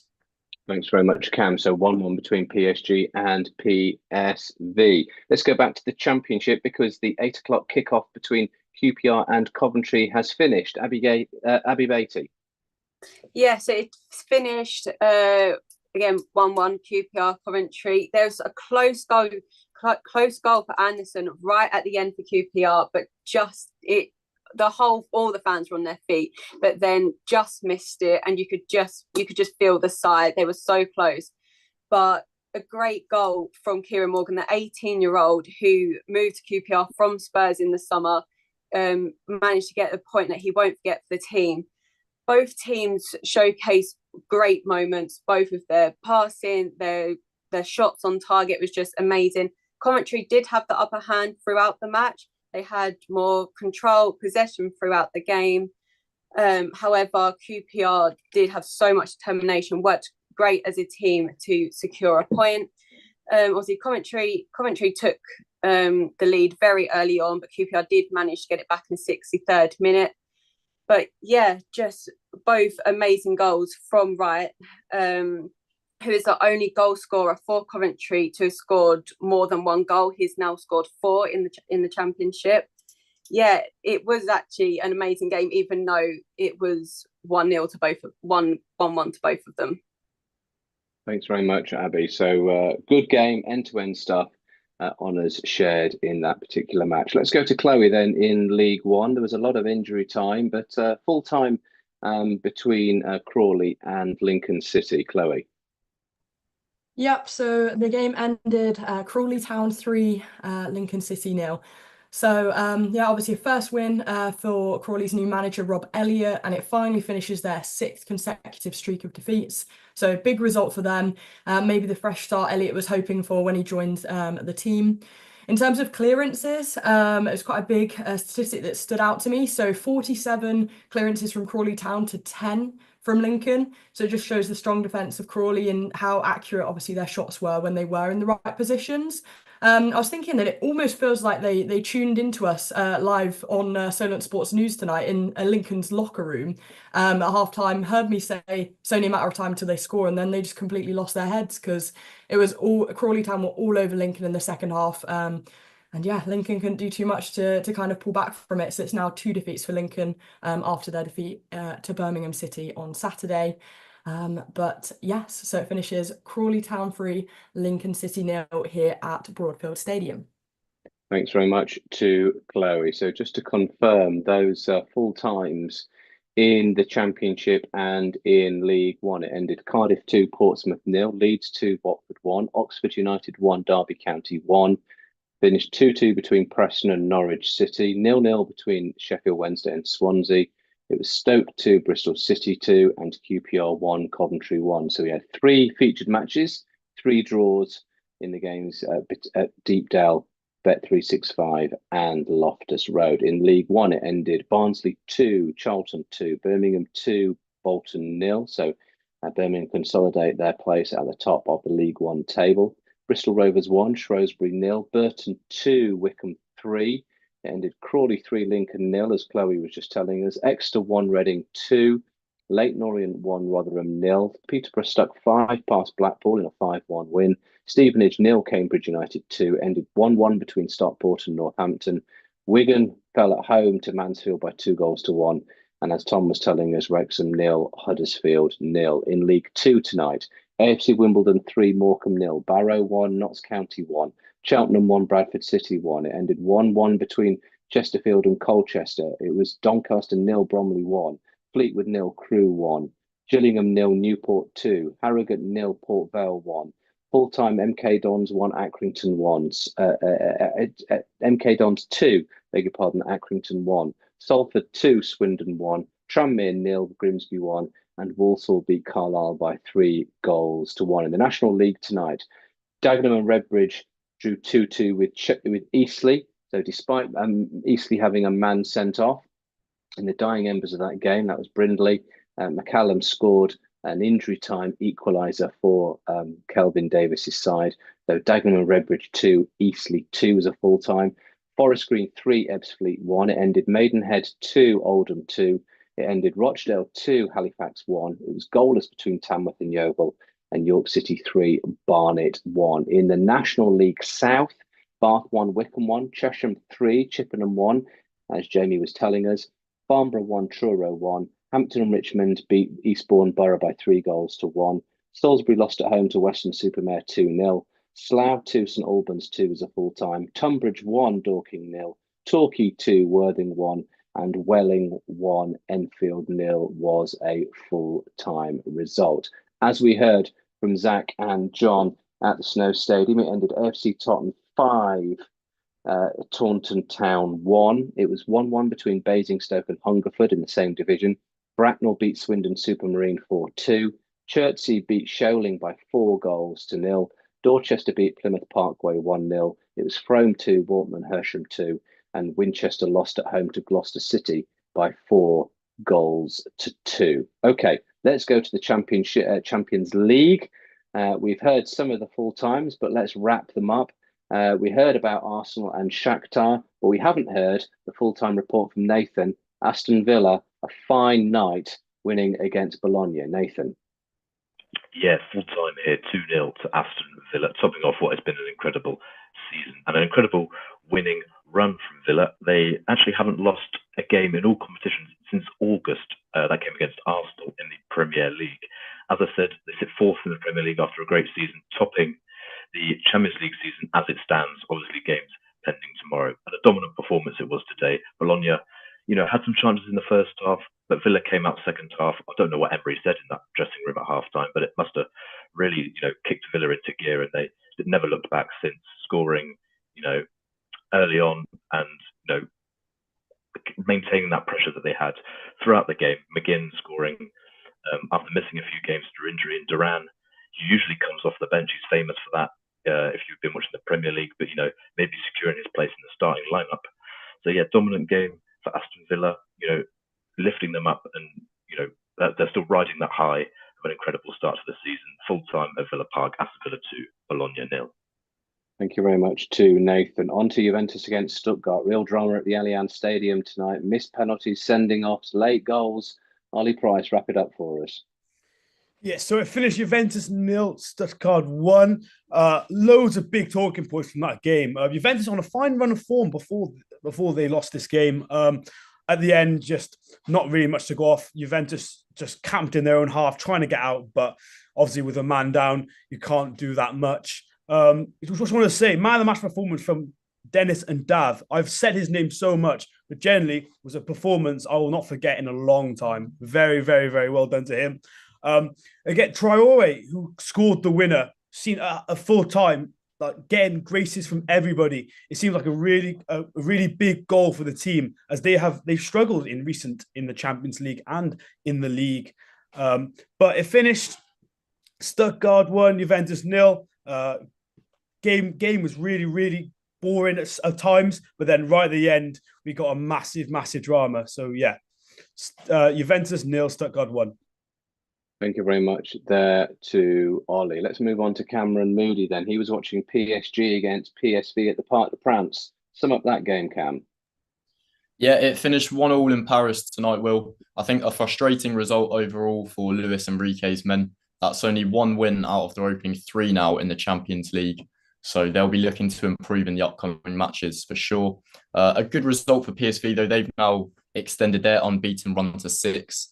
So definitely a lot of positives for them to take. But overall, definitely a frustrating night for Paris.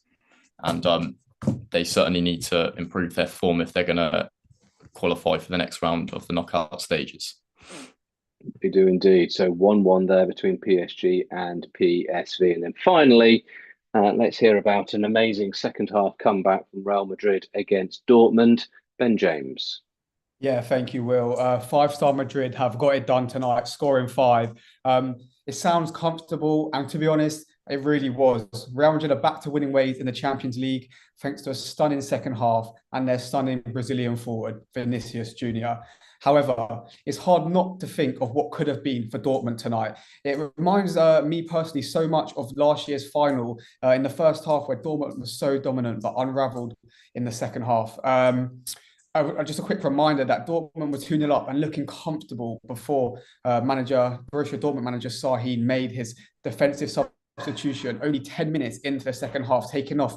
I was raving about the dangerous Jamie Bino Gittins, who was all over. Lucas Vasquez could not handle him today. He was running rings around him. Obviously, Sahin made that decision to take him off. Maybe he's ruined that decision now. It looked like it did change the game in a negative way. For Dortmund. But as I said, we all know what Madrid are like. You can't count them out. 2, 3, 4-0 down. You just never know what's going to happen.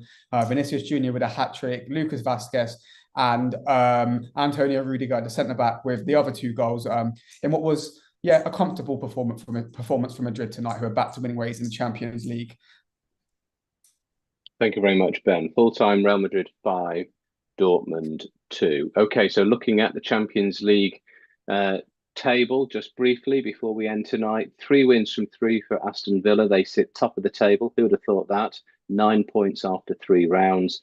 Monaco are unbeaten. They've got 2 wins and a draw, so they're on 7. Same with Sporting, unbeaten, 2 wins and a draw. They're also on 7.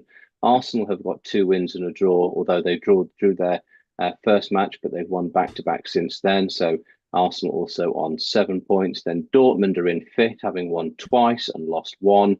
And a bit further down, you have Real Madrid down in 9th, having won 2 and drawn 1 as well. Towards the bottom, 3 teams who have lost all 3. Slovan Bratislava, Red Star Belgrade, and Sturm Graz are all without a point. They're not the only ones without a point, but they have played 3 times, so things aren't looking terribly good for them.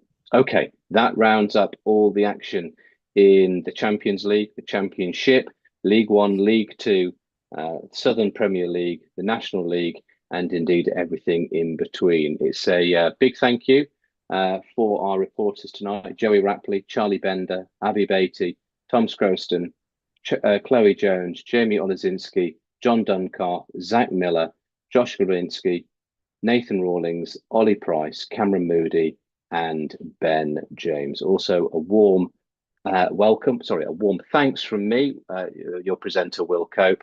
This was Solent Sports News Midweek Live, coming to you courtesy of sports journalism students from Southampton Solent University. Good evening to you all. Thanks for watching.